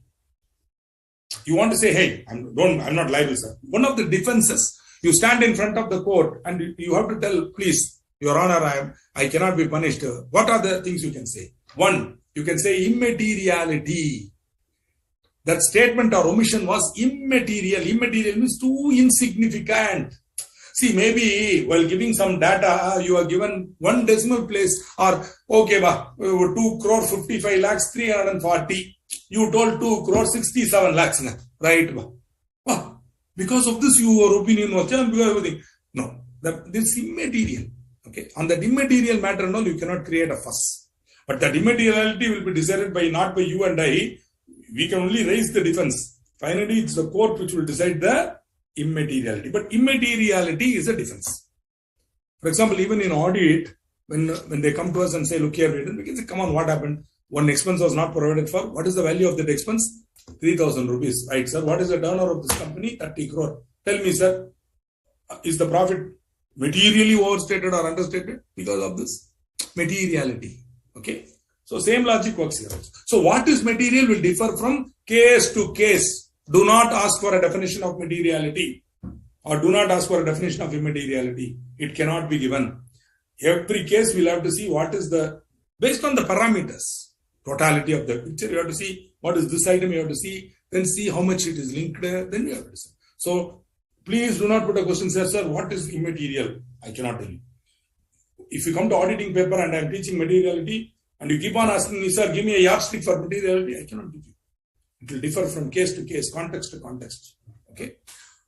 Honest belief that he had reasonable grounds to believe and did, up to the time of issue of the prospectus, believe that the statement was true or that the inclusion or omission was necessary. So very difficult to prove. Where it is a false statement, you honestly believed. Oh yeah. Very difficult. But if we can able to prove it, I honestly believe, then you can. So two defenses for criminal liability. That's why I know Raghavan, somebody intelligent person will immediately say suo motu power. That's what I also have read somewhere that Supreme Court has suo motu power. I will check up with my son and I will tell you. That's why I gave a rider. Some intelligent student will immediately come out with this. That's why I immediately said, this is, first of all, by the definition of this is useless. Because the word useless has been supplied to me. So first of all, this is useless. Secondly, you have done a good job, but do that job in your topic itself, you will be better off. What do you say? 1. 2, there must be some power. Suo motu powers will be there. Very important topic for your prospectus. Please read it because in the exam it will come. No, sir. But for the sake of general knowledge, I will clarify with my son and I will tell you. Okay. Who is an advocate? I will rely on the advocate rather than on Google. What do you say? In the same way that you and I, when we become chartered accountant, we should advise our client, please rely on me as an auditor and chartered accountant than on Google. I always tell my client, if you want to trust Google, please go to Google. If you want to come to me, I'm a professional. You will have to trust me. If you do research in Google and come to me, I can't keep on explaining everything to you based on Google. Because Google, some donkey will put something and go, I cannot. So yes, I'm sure Supreme Court has so amount of powers, Raghavanji. Thank you for clarifying that point. You also do more research in that, and you find out what are the situations where Supreme Court has so amount of powers. What a fantastic learning opportunity. No, don't miss it. Okay. Point 2 of criminal liability. Okay, is the second. This is the second point. That is, see, suppose that prospectus has directly in that prospectus there is an untrue, misleading statement. Okay, then straight away criminality. Suppose there is some, for example, a matter is included which is likely to mislead, or something is not mentioned. If only that had been mentioned, then nobody will get confused. But if that is not mentioned, then there is a misleading there.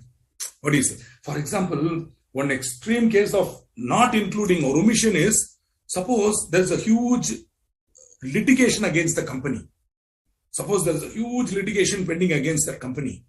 The profitability of the company may be fantastic, but if you mention that this case is pending, and in case it is decided against the company will be liable to pay so much as compensation or whatever. Hey, that will totally change my opinion, boss. Which is why in the financial aid statement itself, it should have come as a contingent liability disclosure. So all that is covered. Okay, all that is not given. Prospectus is also not mentioning. So there is an omission which is likely to mislead. It is not a statement. It's not untrue. They have not mentioned it at all. There is an omission. Inclusion. See, you have included a statement which will give a wrong opinion.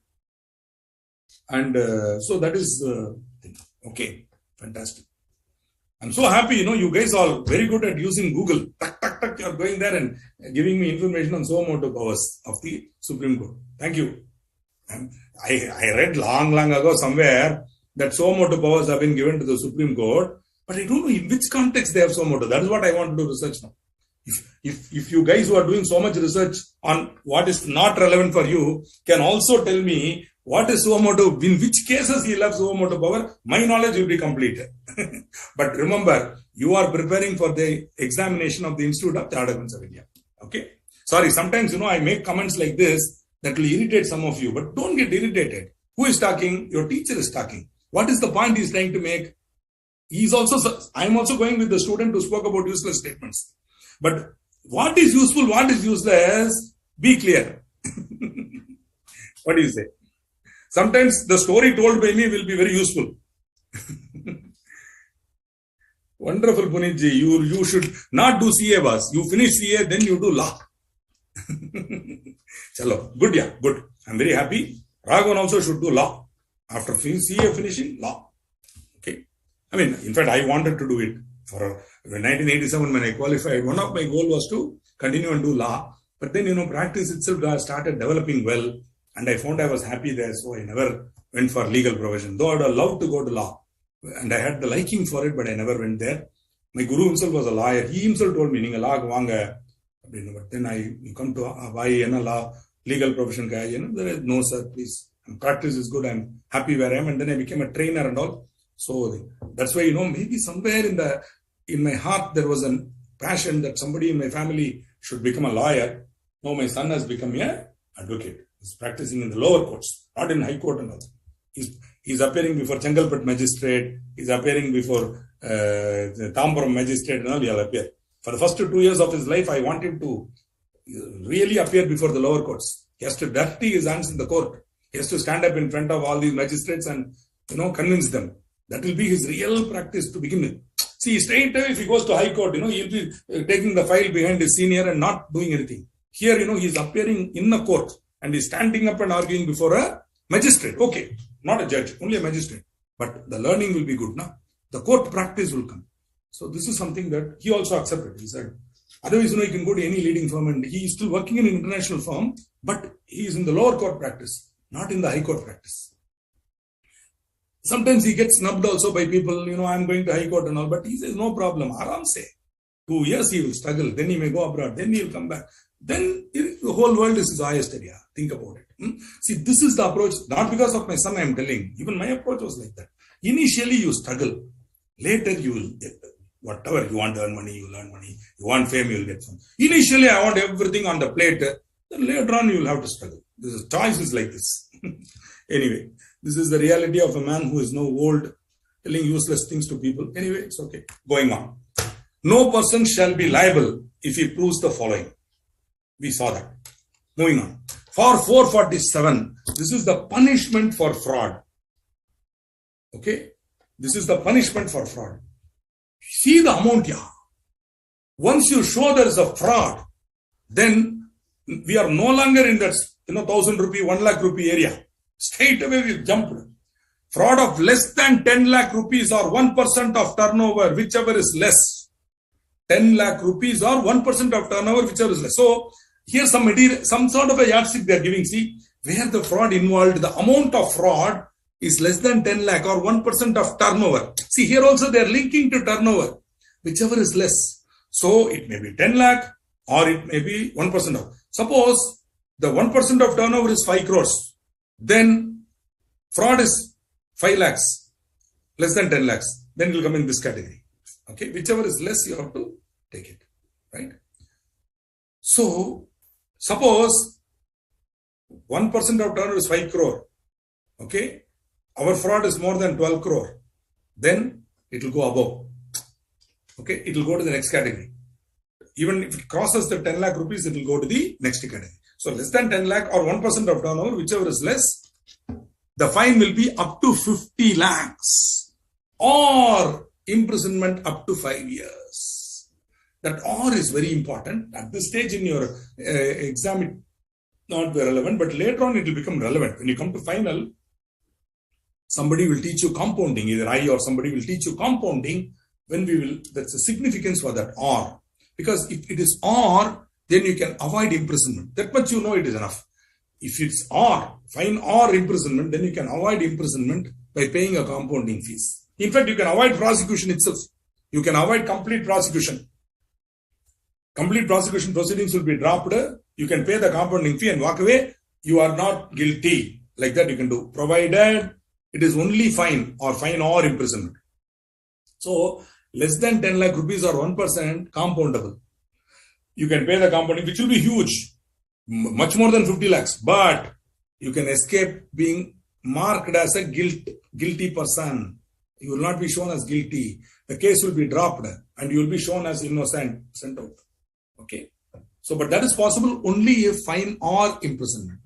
Whereas look at the next penalty, where the fraud is more than 10 lakh or 1% of turnover, then it is minimum amount of fraud. Suppose the value of the fraud is itself, see, we say that Satyam scam. So 300 crore. So that is the value of the fraud. Amount of fraud itself is the penalty, fine. Maximum 3 times the amount of fraud. Who has to pay? Ramalingaraju and everybody who was involved. Or if fraudulent prospectus is issued, then everybody. Imprisonment, minimum 6 months, maximum 10 years.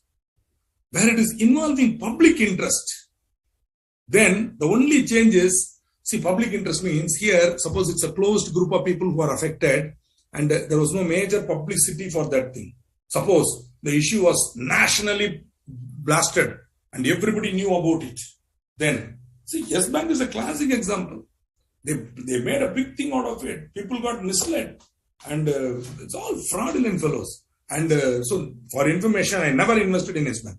Many people used to tell, Srikanth, you are telling you are investor, you are telling your value, blah, blah, what is the use? You are not investor. See, the price is going up. Price going up is not the point, Baba. Whether that company is strong or not, I verified it is not. And I will not invest in that company. Like that I told. People invested, lost money. Then they say, I lost money. What to do? Okay. So, where the publicity is wide and everybody, see, LIC is a public interest category, but it's not a fraud. Okay, please. But I'm saying, everybody, Tom, Dick, or Harry, the mommy next door will tell me, Mr. Srikanth, LIC public issue is opening. Oh, is it so, mommy? You are purchased like that. That lady is aware of LIC public issue. That level, WhatsApp, everybody will be sending in the WhatsApp group. If that fellow may not know what is a public issue, fellow may not even understand what it is, but he will say, LIC public issue opening, like that he will send. Forward the message. He may not even understand what LIC is, but he will send it. LIC public issue opening, like that. So public is so aware of it. and that's a fraud, then the punishment by way of imprisonment is minimum 3 years. Otherwise, everything is the same. Minimum 3 years. Okay. Good. I have some college degree. Yes, I have a college degree. I'm a BCom from the Madras University, RKM. I'm an alumni of the RKM Vivekananda College. I'm a postgraduate from the Birla Institute of Technology and Science. I'm a Master of Science in Management Systems from the Birla Institute of Technology and Science. Recently, 1.5 years ago, I got a Master of Science degree in Psychology from the Madras University again. No, the Tamil Nadu Open University. I'm a Master of Science in Psychology. I've got 3 degrees from universities. I'm a member of the Institute of Chartered Accountants and Company Secretary. I'm a member of the Certified ISACA, Information Systems Audit Control Association, which is a certification. I'm a CISA. Since you asked me all my qualifications, I told you. Okay, only that much I have. And I'm not a member of the CM. I'm not a member of the Casting Institute. So never I studied for that. Never I cleared it. Somehow I didn't have the charm. I didn't go there. And otherwise I could have become a triplet. That's something great. Triplet. But I never became a triplet. I don't know. Then I became busy with practice, training, corporate training, consulting, and I just had time to do my MS, and then I got bored with studying, and then I went into making money, another one cycle.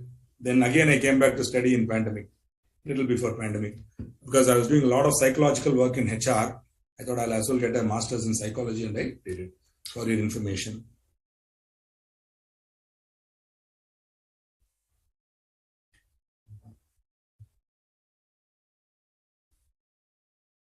It's absolutely correct. I have told my son also to go to good gurus, and I put him under good seniors who will guide him. It's like that. Everybody should do. So I'm not boasting about my son. Definitely, just telling this as an information. Okay. Hitesh ji, very good question. This and is very, very important. Yes, pay the fine and go to jail. Very, very tough. Very tough. How to verify a company in real life? See, if it is an unlisted company, very difficult. You have to go to the MCA website and download and all that. Or if you are going to have a relationship with them, ask them for the audited balance sheet. Okay. Otherwise, but if it is a listed company, absolutely no problem. As I told you, you go to moneycontrol.com. Moneycontrol.com. There you will get the financials, or you will get the link to the company's website. Or you go to the company's website. There you will find there is a separate drop-down called financials. There you will get current year financials. If you want to have past, some companies go right up to the beginning, 20 years, 25 years. Archive, you can download the. I do that a lot. When I'm valuing a company, before I buy shares of a company, I value it. And my valuation is tough. If that company can pass my test, then only I will invest in it. And I will not rely on what reports are coming in the newspaper, WhatsApp, Economic Times, and all that. I won't really. Okay. Priyansh, imprisonment clause has not been removed completely. Only in specific sections where I am pointing out, in those sections, they have removed imprisonment clause. You understand? So 100%, they are not going to remove imprisonment clause from 447. Some sections, you know what happens? Some sections are purely filing forms and paperwork. In those cases, they included imprisonment. So they want to decriminalize the Companies Act last year. Therefore, they only targeted those sections which are basically, form filing type of, clerical paperwork sections. They removed imprisonment. This is a different story. It's a fraud. So there is no question. Okay. So, Priyansh, please confirm that you have understood what I said. Your question is a good question, but confirm that you have understood that imprisonment provisions have not been removed in toto across the Companies Act. Specific sections have been amended to remove it. I have done the research and I am giving it in my slides. So don't make this unfortunate conclusion that imprisonment has been, that is a WhatsApp type of a statement. Don't make that. It's not, imprisonment clause has not been removed in toto, everywhere. Only in some sections. Wherever it has been removed, I am pointing it out. Okay? That was called decriminalizing the Companies Act.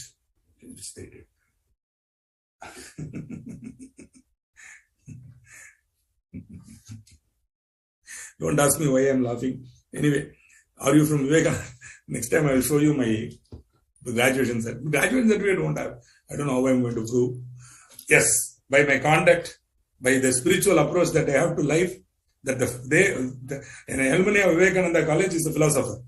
Okay, that is the proof that I'm a alumni of Vivekananda College. Not the piece of paper I says I'm an alumni, but we are followers of, it was founded by Swami Vivekananda, right? So it's a totally different approach. I am from Vivekananda. One of the three things I'm proud of. I say I'm proud of three things in my life. Achieved other things and all maybe, but three things I'm very proud. One is I'm an alumni of RKM, Vivekananda College, Chennai. Second, I'm a member of the Institute of Chartered Accountants of India. 3, I'm a student of Professor K.S. Anantaraman, my guru. 3 things in my life I'm proud. Everything else and all okay, rank, bank, it's okay. I got it, right? But these 3 things I'm very proud because I identify myself with these 3 institutions. Member of Vivekananda College, Spirituality, Institute of Chartered Accountants of India, Ethics, okay? And my guru, knowledge. Wonderful. Thank you, Priyansh. So thank you for that. Definitely, let us see. Punishment for fraud 447 continues. What is fraud? They are defining. In relation to the affairs of a company or any body corporate includes any act, omission, concealment of any fact or abuse of position committed by any person or any other person with the connivance. Connivance means when something wrong is going on, you don't object. You keep quiet. That is called connivance. In any manner with intent to deceive, to gain undue advantage from or to injure the interest of the company or its shareholders or its creditors or any other person, whether or not there is any wrongful gain or loss. See, where the person has made any omission or concealment or deceived somebody, even though the other person might not have lost and he might not have gained, still it is a fraud. But wrongful gain means making some financial gain by unlawful means. Not only money, any type of property. It could be an immovable property, it could be cash, it could be money, shares, whatever. Gaining something to which I am not legally entitled is unlawful gain. Similarly, we are inducing another person to lose money or property which is legally entitled. Right? So this is the thing. See, doing these things is basically adharma. See, this is all adharma. It is not good. If somebody earns money in this way, even though they may be very successful for a short while, in the long run they will not be successful. Now what I'm going to do is, it's now almost 7:40. I'm going to give a quick break for 5 minutes, not 10 minutes, because some of you may want to take a break. I'm going to give a small break. That is from now till 7:45. 7:45. We have to come back because we have to complete this topic. Okay. Small break. Sir, small break, Nisarg.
because I want to continue. Shall I start?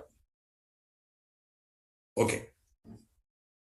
Welcome back from your break. I know it was a very short break. If you got your chai, bring it to the table or whatever coffee or tea or whatever you're drinking, bring it to the table like I've done, and then let's continue with the session. Okay. Now, there's a question asked by Mr. Hitesh, I think.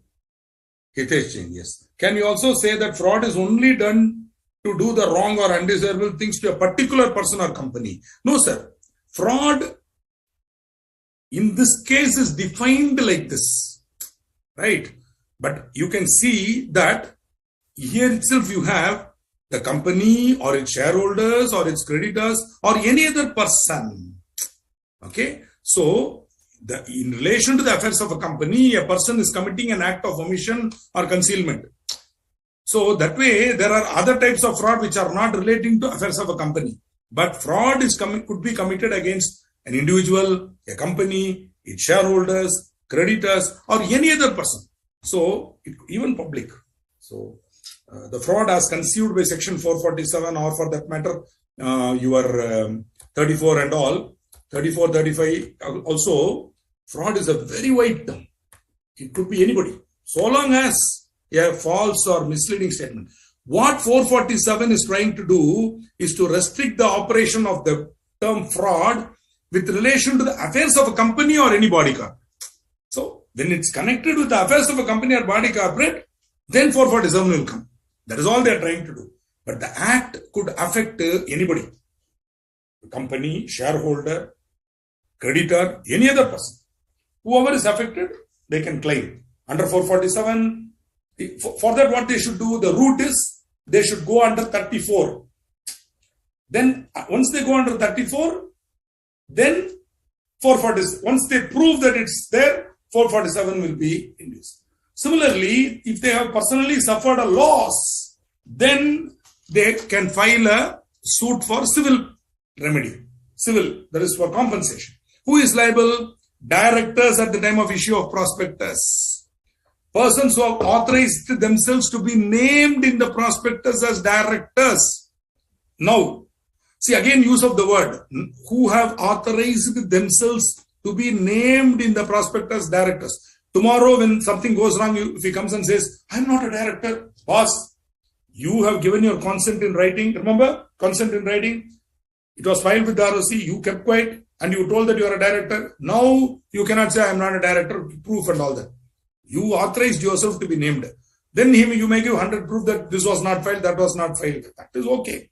But you are a person named in the prospectus as a director. Similarly, a person who have agreed to become directors in future. Promoter, mentioned in the prospectus as a named promoter. He may not be a director, he may not be a future director, but is a person who has authorized the issue of the prospectus, including the central government. Okay, because they have authorized it, right? At one point they got into it. They also agreed. Which is why, believe me, the registrar will be very, very careful about registering. I'll tell you about this more when we come to management and administration. There's a nice anecdote I can share with you when I come to management and administration. Okay? On minutes of meetings and all. I will reserve it for that time. About how tough the ROC can be while registering because he knows that something goes wrong, he'll be affected. So he will not clear it. In this iota of doubt, he will say, take it out. Okay. But once things are clear and everything is cleared, all he will want to see is director, expert, everybody consent has come. Because tomorrow he can say, look here, these people gave, now you go there, he will go. But suppose he has missed out anything which is legal, then he will also be liable. Finally, expert also is liable.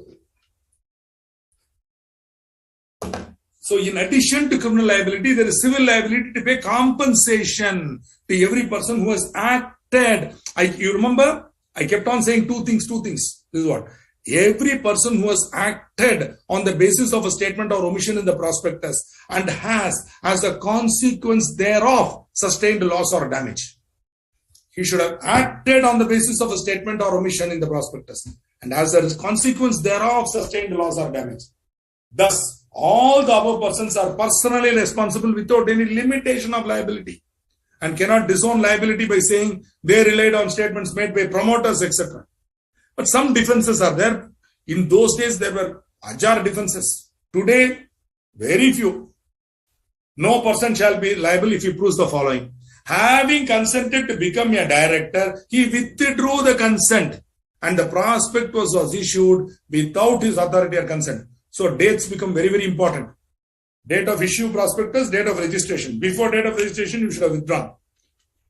Then you are free. You are not liable. Because the prospectus was issued without his authority or consent. The prospectus was issued without his knowledge or consent. Then he saw the prospectus. On becoming aware of its issue, he forthwith gave reasonable public notice that it was issued without his knowledge or consent. See, his name was mentioned. He did not give a consent. He is not given his consent. He doesn't even know that this is being done. Therefore, once he comes to know about it, immediately. Suppose when he comes to know about it, he does nothing. Money is collected. Later on, he cannot come and say, you know what, I never gave my consent. Sorry. If you had wanted to come out, you should have come out at that time. That is why the word forthwith is used.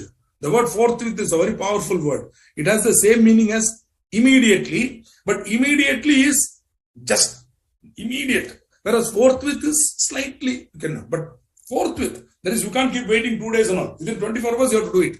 You saw it, 24 hours, you have to do it forthwith. The next thing you should do should be to give reasonable public notice.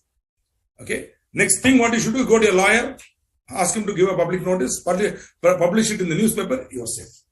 Right? Then you can say, it was issued without my knowledge or consent and I gave reasonable public notice. Ideally giving an advertisement in the newspaper. As regards misleading statement purported to be made by an expert, think about it. Expert will be liable only for statements made by him, not for everything in the prospectus. But where he is making a statement and that is misleading, then he can say, hey, I am an expert. It was a correct and fair representation of the statement. I had reasonable grounds to believe and did up to the time of issue of prospectus believe that the expert was competent to make it. That the expert had given his consent under section 26(5) and that the expert had not withdrawn his consent. See, you went to an engineer, you got a report from him. That report was published fairly, correctly and fairly. You are not covered up anything. And you had reasonable grounds to believe that the expert was competent to make it. How do I know? He's an IIT Kharagpur or something. He's a doctorate in chemical engineering. Good. And he gave me, this entire report I have given, extracts I have given, correctly I have given. I relied on him. Now it seems that he is wrong. So the expert had given his consent and he has not withdrawn. That's it. Okay. Now, as regards misleading statement containing in what purports to be a copy or extract of a report or valuation of an expert, you should say that it was correct and fair representation of the statement or correct and fair extract from the report. You should not take something which is favorable to you, leaving out the rest. All this will be monitored by SEBI, mind you. When you go and give a prospectus, they will go through it page by page. You have 56 pages, they will run through it page by page. And they will ask you, you have stated here that electronic vehicle will be manufactured, it will be capable of giving so much, and you will cover power consumption so much. Show me the report. There in that report, the expert might have put a rider saying, this is possible only if something is done. The SEBI will say, please include that also. Only then it will become a fair representation. Otherwise, you are only taking one part which is favorable and leaving out the condition. So it should be a correct and fair representation of the statement. If the expert has provided risk factors or conditions which may affect his opinion, the same should also be provided. Okay, then it's fair. So this is to protect director, etc. Okay, who are relying on an expert, or who are using the extract or copy of a report of or valuation of an expert. So long as you do this, then you can simply point the finger at the expert and run away. Then the expert is liable. Right? Okay. Can an expert escape liability? Only one way he can escape. That is not stated here, but he can. What is that? He can say, boss, I gave my consent. But before delivery of prospectus or registration, I realized that these fellows are frauds and they are going to misuse my report, and I withdrew my consent. Okay, at the time of delivery, I didn't know. Later on, I saw the prospectus. These buggers have completely misrepresented my report. Immediately, before the allotment, I have withdrawn. If he is able to show that, then he can escape. Otherwise, no way he can escape liability. It's a built-in expert car defense. The only defense he can say is, I withdrew my consent before delivery of prospectus. Or, once coming to know about it, once I saw the prospectus after release, everything they are misleading. Then, because my name is being used, I immediately withdrew my consent, etc. See, this is not given in the law, but if an expert comes to me and says, what to do, this is what I will advise him. Otherwise, knowingly you have done it, you are an expert, you should not have given such opinions. Okay. Good. There was a question asked in an earlier class which spoke about reliance on the prospectus. Okay. Somebody was asking a very nice question where he was asking about, suppose a person buys from the secondary market, will he be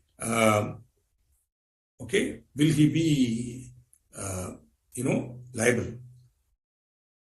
The answer is, X applied for and was allotted shares on the basis of a prospectus containing an untrue statement, right?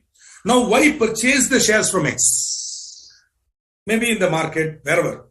Can Y sue the promoters of the company for rescission of the allotment and damages? No. Can Y sue? X can sue because X satisfies the two conditions, right? For civil liability, he acted on the basis of a statement, he has suffered damages. Whereas Y purchased the shares from X. He did not rely on the prospectus and Y. Therefore, he did not rely on the untrue statement and as a consequence thereof suffer loss. This is a famous case called Peak versus Gurney, where it was decided that Y cannot sue, only X can sue. So a person who purchases the shares on listing in the secondary market may suffer loss, but he cannot sue. Not under this section, not under section 34, not under section 35, not under 36 class action 37 and all. What he can do is, he can complain to SEBI or MCA. Then action can be taken. Then investigation will go on. Then finally, there is in your final syllabus, you will see there is an option where such people can be given opportunity to file a suit and all that. But based on prospectus 34, 35, 36, 37 won't help him. He cannot go there. Okay? Because he has not relied on the prospectus. So this is very, very important. This point is very, very important. He's acted on the basis of the statement or omission. And as a consequence thereof, sustained loss or damage. You have to show that. Okay. ABC Motors Limited issued a prospectus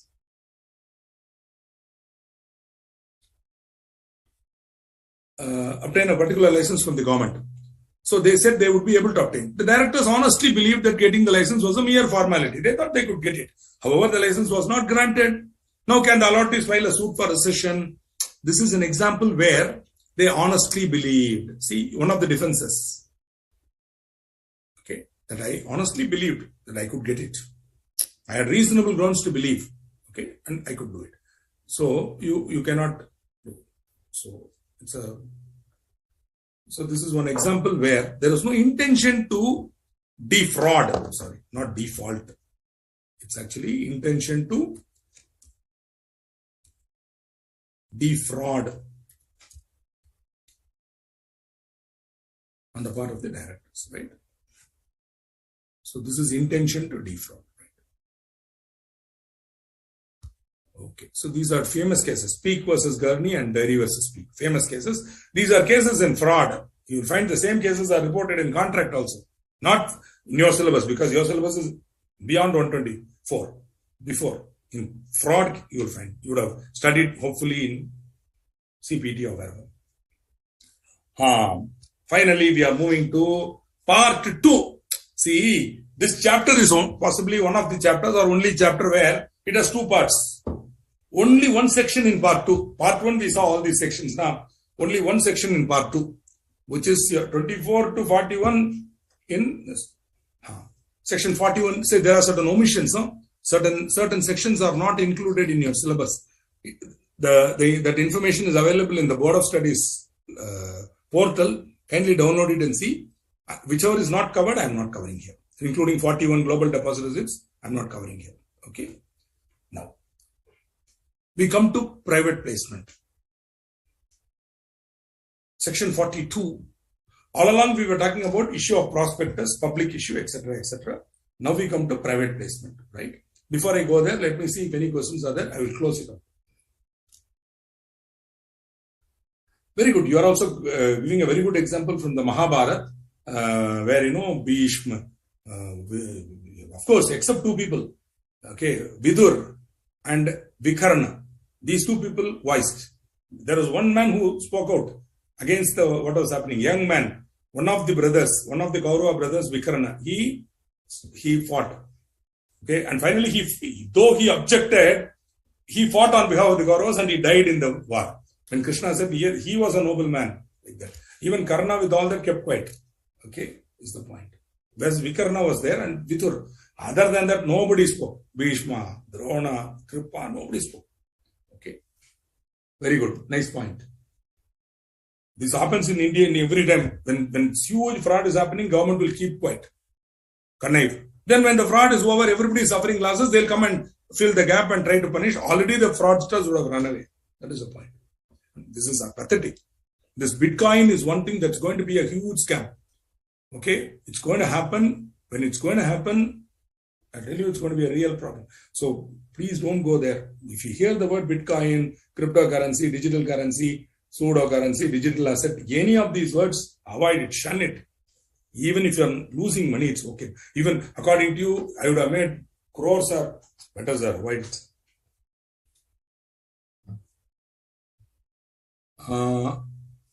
In this liability, other type of directors, that is whole-time director. See, Baba, company is going for an initial public offer, IPO. So where is question of director, whole-time director? No, they are all named in the thing now. Whoever is named in the prospectus, whole-time director and part-time director, everybody is covered. So long as his name is there in the prospectus. Okay. So everybody is covered. If his name is mentioned in the prospectus, he is covered in it. Okay. Can a dead person named in a...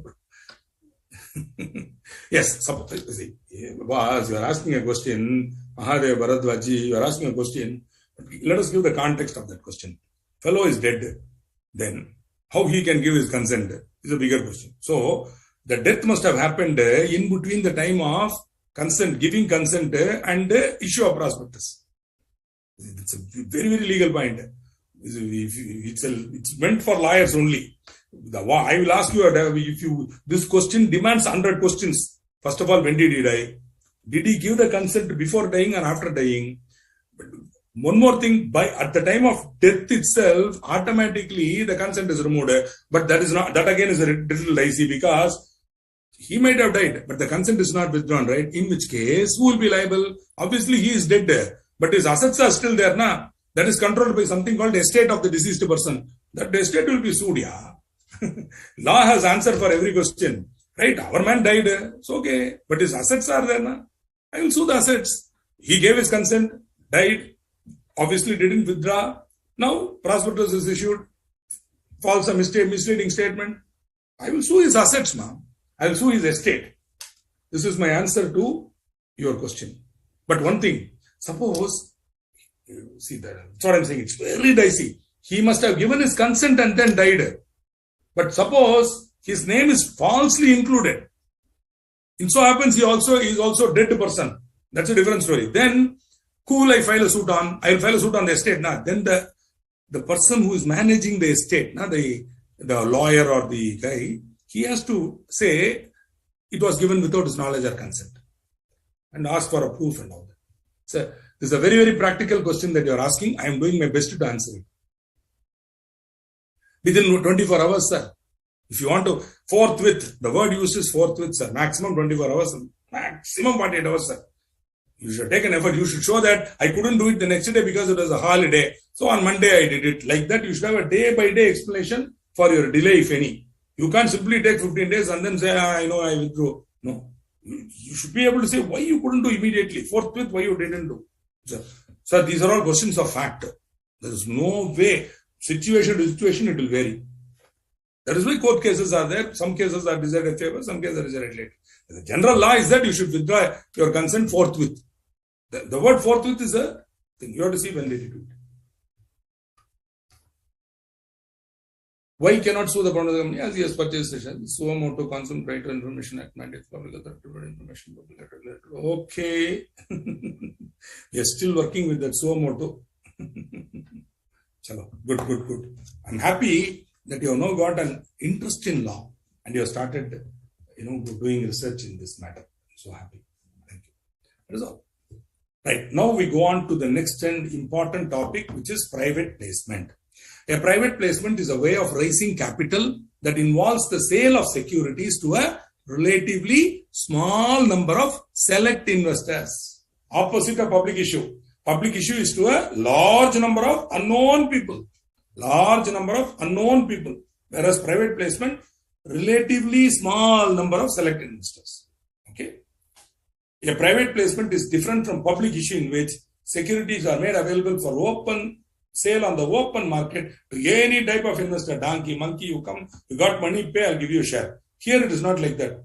I will be selecting the investor. I know who I am going to ask. I know him. He may not be known to me, but I know who he is. Named investor. See, when I'm sending the prospectus, I'm sending it to the world. Whereas in private placement, I have to send it to a named person. It should be addressed to that person or company by name. Right? Very important. Offer should be made to a select group of persons identified by the board of directors. The board of directors resolution should specify the names of the persons who are going to be asked to buy the share. Okay. The number of persons not to exceed 50 or such prescribed number. If you want to confuse yourself, you can confuse yourself. Otherwise, you can listen to me and not get confused. So, listen to me. Suniye ji, suniye. Now listen to me. The section 42 talks about 50. Means when the act was originally enacted in Parliament, the section talked about 50. But they also said, or such prescribed number. That prescribed number is given in another rule called 14. Rule 14, sub-rule 2, subclass 2. Okay. So the central government has been empowered by the Parliament at the time of passing the law to form rules. And in those rules, the central government can prescribe any number, higher number also. Such prescribed number, higher number also. So discretionary power has been given to the central government to prescribe a higher number. Now using this power of discretion, the rule 14.2 has been framed by which the number is 200. So though section has 50, you should replace it with 200. That's all. So what is the number? 200. What is 50? Original section. Okay. If only those fellows had said in Parliament, number of persons not to exceed such prescribed number as may be desired. That's all. Instead, they gave 150 in the section and gave the power to central government to give prescribed number more. Central government has used that power under 14.2 as prescribed 200. So, if you are going to ask me a question, sir, is it 50 or 200? Please don't ask. It is 200. Why? Because section originally at 50, subsequently 14.2, central government using its power has increased it to 200. Got it?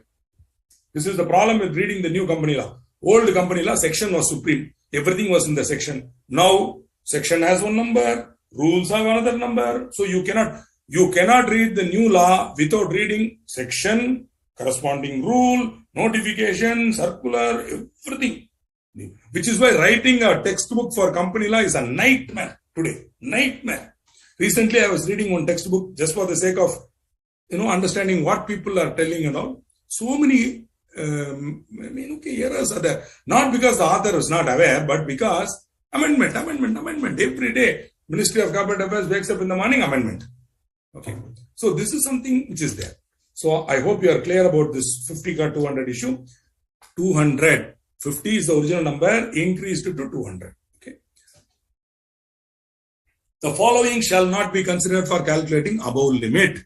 So when you are making a list of persons, to whom you are going to get private placement money. See, private placement is nothing but you write a letter to those guys saying, hi, how are you? Dear Mr. Ramkumar, how are you? I am floating a company. I floated a company. Company is engaged in this activity. Balance sheet is enclosed. Kindly give us money because we need money. Application form is enclosed like that.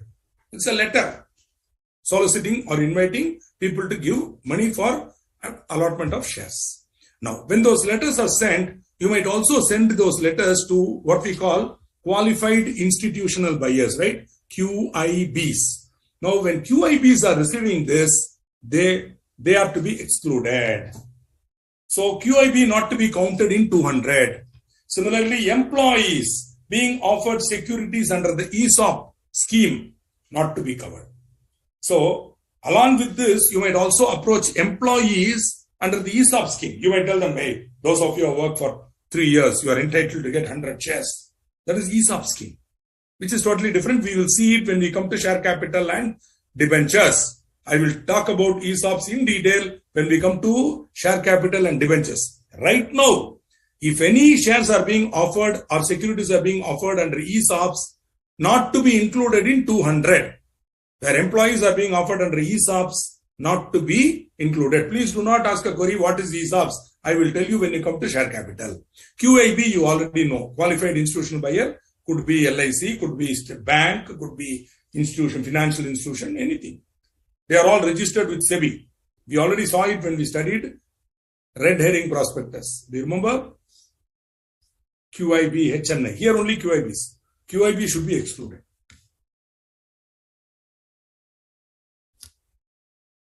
The above limit is to be reckoned separately for each kind of security. Separately for each kind of security means, suppose the company is going for private placement of shares, equity shares and debentures. Then equity shares 200, debentures another 200. Got it? So you can ask for equity shares from 200 people, debentures from another 200 people. It's not it's for each type of security you got 200. Okay. What I am giving you in my slides here are all basically from Rule 14. Okay, by and large, I am rephrasing Rule 14 for you. Offer for private placement made whether by a listed company or by an unlisted company. See, boss, it can be a listed company, unlisted public company, private company, everything. Anybody can make a private placement, right?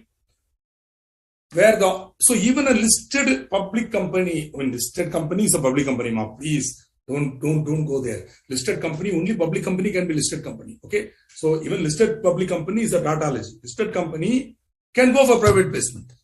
But the limit is 200. Suppose they go for more than the prescribed number of 200, it shall be deemed to be a public offer. And part 1 of chapter 3 relating to content of prospectus, the whole thing will apply to this. So the minute you send it to 203 people, you are a listed company, unlisted company, public, private, it will be. But you will ask a question, sir, private company should not go for a public issue. Correct. What to do? You have given that means you are violating that condition also. In addition to thing. You will be punished under prospectus, and also for violating your condition, you will automatically become a public company. That's all. Okay. So you will not be enjoying the benefits of a private company. Okay.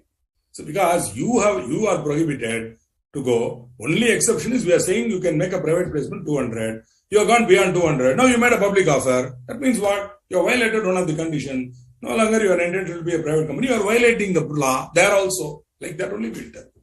Okay. The private placement offer and application shall not carry any right of renunciation. Right of renunciation we will see when we come to rights. Rights issue. Simple. The offer is made to Mr. A.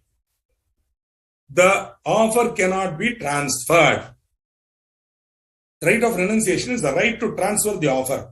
Under the Contract Act, offer should be accepted only by the person to whom it is made. Offer should be accepted. That rule is strictly followed here. When a private placement offer is made, that application cannot give a right of renunciation. It cannot say, in case you don't want to buy, you tell your brother-in-law, let him buy. No. If it is made to Mr. A has to buy. Otherwise gone. Please, very important. Shall not carry any right of renunciation. Private placement is to be previously approved by a special resolution for each offer. Previously approved by a special resolution for each offer. Okay. Explanatory note for special resolution to provide information including justification. So which means what? I make a first offer of private placement, 200 people. One special resolution. I want to go for one more 200. Chalo, you have to pass another special resolution. And the explanatory note for the special resolution should provide the information, including, there are many things you have to give, mainly justification for the price and details of valuer. Very important. Okay. The offer letter also should contain justification for price and details of valuer. How did you prefer the price? And now you know there's this concept called registered valuer, RVO, registered valuer organization. So the registered valuer also has a liability. So you need to give a report of a registered valuer. Okay. The value of such offer or invitation per person shall be with an investment size of not less than 20,000 rupees of face value of the securities. So if you are valuing your shares at 40 rupees per share, then face value 10 na. So you can go up to 20,000 based on face value. Right? Got it? Face value 20,000. So 20,000 divided by 10. Got it? 2,000 shares you can give at 40 rupees. Got it? Board resolution is sufficient for issue of NCDs, non-convertible debentures. We will talk more about it when we come to debentures. Right now, understand debenture is a loan. Instrument recognizing a loan. Non-convertible means it cannot be converted as equity share.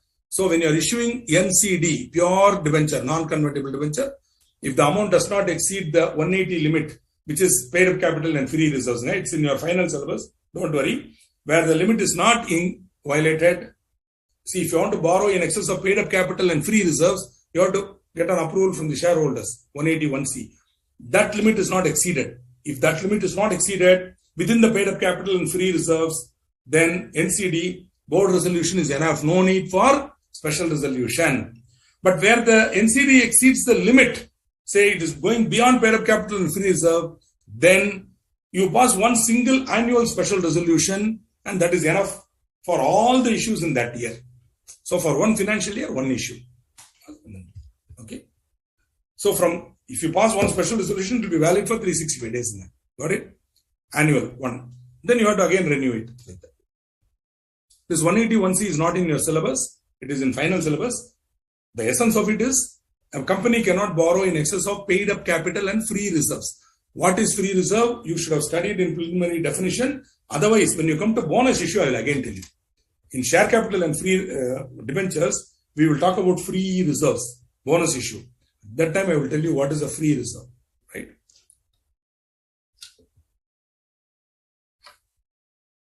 A private placement offer cum application letter. See, it is an offer cum application. There will be a letter of offer. Along with that, the application format is also there. This cannot be in any format that we decide. It has to be in the form PAS 4. And each one should be serially numbered and addressed specifically to the person to whom the offer is made and shall be sent to him either in writing, means post, or in electronic mode, attachment as email, or within 30 days of recording the name of such person. Where? In the board meeting. Do you remember? At the board meeting, we are going to select the name of that person. At that time, you should, within 30 days, you have to send it to him. So, which means what? You have to hold a board meeting, decide on the list, go to the members, get a special resolution passed. Then you have to send the things. Within 30 days, you have to send it. Got it? No person other than the person so addressed shall be allowed to apply through the application form. And any application not conforming to this condition shall be treated as invalid. The company shall maintain a complete record of private placement offers in form PAS 5. Right, sir? Allotment under the private placement should be made within 60 days of receipt of application money. If the allotment is not made, then on failure to do so, the money should be repaid within 15 days of expiry of 60 days. Now, interest at 12% for delay in repayment beyond 60 days. So up to 60 days, no interest. Beyond 60 days, you have to pay interest at 12%. So allotment to be made within 60 days. If not, then within 15 days from the expiry of 60 days, you have to make the payment. If not, we have to pay interest 12% beyond 60 days. Every day you have to pay 12% per annum interest. Okay. The return of allotment, you remember we saw it in allotment. The same return of allotment should be filed in form PAS3. Prospectus and Allotment of Securities form number 3 should be filed within 15 days from the date of allotment, within 15 days. Money is not to be utilized unless allotment is made and return of allotment is made. Money is not to be utilized. Money means amount collected. You cannot make a fresh offer unless allotment has been made on earlier offer or invitation or the same has been withdrawn or abandoned. So you made an offer, people applied, you made the allotment, then only you can go for fresh. Or else what you should do, nobody applied, then withdraw it, abandon it and go for fresh. Okay. No public advertisement or media publicity should be given. Sir, it is called private placement. So no public advertisement. It's a personal letter. Offer or invitation for subscription to securities shall not be made. Hey, this is a recent amendment, my dear friends. 22 amendment. Hot amendment. Okay. Garam amendment. But seriously, I don't know if it is notified or not. It is notified, but the notification date is 5th May 2022. But I don't know if it is applicable for your exams and all that. But see, as of today, the law has been amended. I'm giving it to you. But the rule does not contain this. The MCA website in the rule, this amendment has not been included. So I think it has not yet been notified officially. Okay, only that rule has been published. The notification making it applicable is not being published. I think that will be published later. As of now, the rules have been published. And that it's an amendment rule. Okay. There's an amendment, very simple amendment. See, if you are making a private placement or offer and application in that form PAS3, such an offer should not be made to a body corporate incorporated in or a national, that is citizen of a country that shares a land border with India. So if you want to make a private placement of shares and you are going to send that application to people or a body corporate incorporated in a country or a national or citizen of a country that shares a land border with India. So I was looking mentally at the map of India and I was seeing which countries have a land border with us. Pakistan, of course, China. So there are contiguous portions of China. You go to Nathula Pass or you go to Kufri in Shimla, from there you can see China border. I have seen it. Both the places I have seen China border. You climb one hill, from there they will show you in the distance, they will show you fence. That is China border. Similarly, Bhutan. Hey, sorry, Burma also will come. Why? Because from Nagaland I have gone to a place called Mokupchang. Nagaland, from there in Nagaland I have gone to a place called Mokupchang. From Mokupchang, if you drive 50 kilometers by jeep into the forest, you will reach Burma.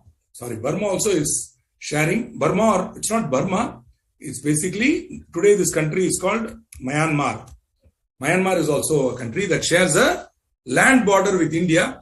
Nepal, of course, my good friends from Nepal should know that. Bhutan, of course, if anybody is there from Bhutan. Okay. So, Bangladesh, it is not sharing land border.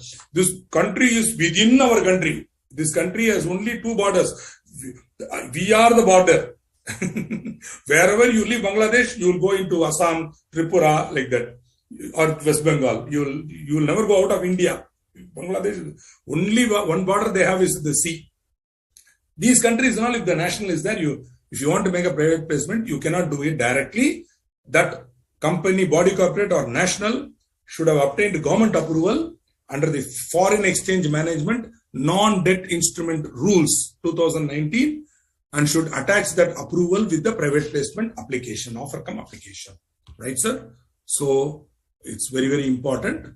Kindly, this amendment is there in it has come, the date has not been notified, but the amendment has been notified.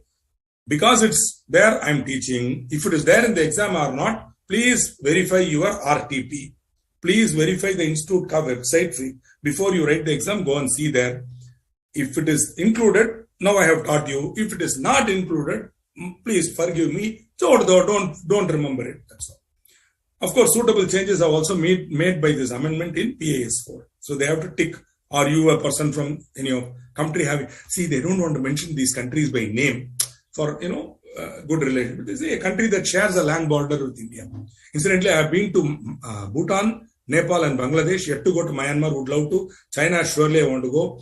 Pakistan, I don't know, but I would. Yeah, because Pakistan is very important. Guru Nanak Ji ka, to my knowledge, his masjid is there.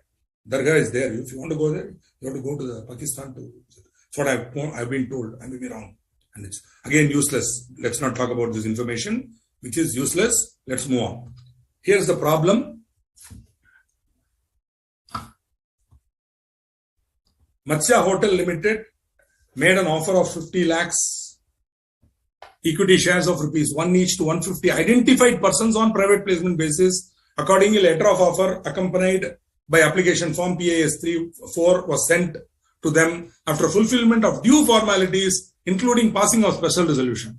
One of the applicants, Mr. Ghanshyam Vyas, Vyas is not, there is one Mukta Vyas here, but Vyas is a common surname I hope in India, so he will pardon me. And this name was already there in the Institute Science. It's a question asked in the exam. Ghanshyam Vyas made a written complaint to the company stating that the offer letter was incomplete as well as illegal, as it did not contain renunciation clause, as he wanted to exercise his right of renunciation in favor of one of his sons, Radheshyam Vyas. Okay. Now, which is the correct option? I know we have only 5 minutes more. That's it. It's almost over. Oh, Afghanistan also shares it, is it? Thank you. Must be a very, very small portion. Thank you. Maybe in the northwest, Punjab, from Punjab, maybe they can go. I don't know. I thought Punjab, then straight away Pakistan, then only Afghanistan. Thanks for the information. Wait. Let me immediately. Hey, I don't know. I will also check it up and then put it. I'll check up and then put it. But I thank you for that input. Answer B, absolutely correct. Because right of renunciation cannot be denied is wrong. The company can provide 25% no, 50% no.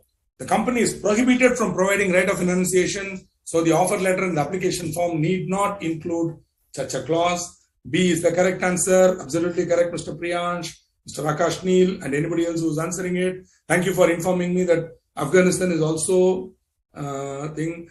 Private placement does not have any minimum subscription clause. All that is not there. Whatever you get, you can allot. It's basically private placement, ma. You are not making an offer to the whole world.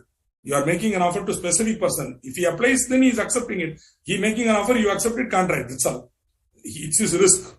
So you can allot these shares. So no minimum. But allotment you have to make. You can't take the money and sit quiet. You have to make the allotment within 60 days. But no minimum subscription clause to answer your question, Mr. Raghavan. Okay. I don't know. Yeah, you have to go and ask the people who amended the law. Yeah. Why they made the amendment? You have to ask. Maybe is there any danger? I don't know. Check up the names of these countries and then decide whether there is any. Okay. But one country, Sri Lanka does not have a land border. Only sea. There's a sea in between. Then it's an island. Okay. Once upon a time, it was part of our landmass only. Then it got separated. And we were all part of Africa. Once long ago. Long. 95,000 million years ago, we were part of Gondwana land. And then it split. And India came. And the Himalayas came. There was a sea there. It got crushed. And then Himalayas came. After that, India. Till then, no India. It was part of Gondwana land. Anyway, if they are dangerous or not, let the central government decide. Maybe they are. Maybe they are not. Who is there? See, snake is not dangerous. Yeah. Only the poison is dangerous. Okay. So, if you remove the poison, it will be good. That is the only thing I can tell you. Chalo. We come to the last few slides of your topic, which is, as usual, penalty. So, 42. Suppose there is any default in filing return of allotment, then For each default, for each time you make the allotment, you have to file a return of allotment. So for each default, there is a penalty. Company, promoters and directors, okay, not exceeding 1,000 rupees per day during continuance of default with an upper ceiling of 25 lakhs for not filing allotment. Because they are worried that somebody will make collect the money on private placement and not make the allotment. So how to know he has not made the allotment? By not filing the return. So if they get the complaint, first thing they will say, have you filed the return of allotment? Why? Penalty straight away. Then making an offer or accepting money is in contravention of section 42. Means more than 200 people, like that. Any violation of 122, 42. But more important penalty, my dear friend, is if you exceed 200, what happens? It becomes a prospectus under part 1 of chapter 3. It's more dangerous. So there will be a huge, all those penalties also will come and join. In addition to this penalty, 42 ka penalty. Company, promoters and directors, the amount of penalty is the amount raised or 2 crores, upper ceiling of 2 crores. The amount received is to be repaid within 30 days of imposing penalty. If you know violating so 42, no allotment. Whatever money has been raised should be repaid within 30 days of imposing of the penalty. This is to give relief to the affected parties, right? So, in case there is any contravention of 42, the offer will be deemed to be a public offer with associated legal consequences. I would suggest that this is the more serious penalty. This is the more serious penalty which we should be worried about. Violating 42, which is why if you are advising your management to go for private placement, please read section 42, rule 14 thoroughly. Of course, when the exam you're going to read, but again, when you become a chartered accountant, you become CFO, law might have changed. But the concept of private placement will be there. So at that time, you have to read. So this is the problem with becoming a professional, Knowledge, there is nothing. University graduate can say that is it, syllabus over. For chartered accountant, syllabus continues. Okay, till I die, I will be studying. Gaining knowledge, sharing knowledge, earning money through my knowledge. Okay, that is why you are aspiring to become chartered accountants.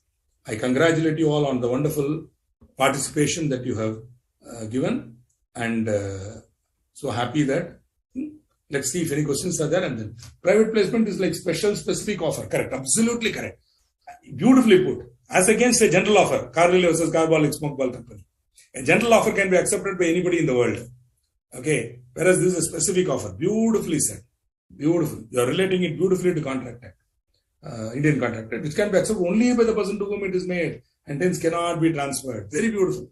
Whereas a general offer, Carlyle versus Carbolic Smoke Ball Company, can be accepted by any person. Whoever accepts it will become, that contract will be completed. Beautiful, madam. Beautiful. Correct. Thank you for your wonderful, so he's saying take this C. Correct. You're right. That was the C there. Highly knowledgeable group of people. I'm very happy that I'm blessed with a set of students who are not only learning, but also aware of subject, aware of general knowledge, intellectuals, willing to think differently and ask very, very bright and intelligent questions. I thank God for giving such students, and I pray that all of you should become qualified members of the Institute of Chartered Accountants of India as quickly as possible. Okay?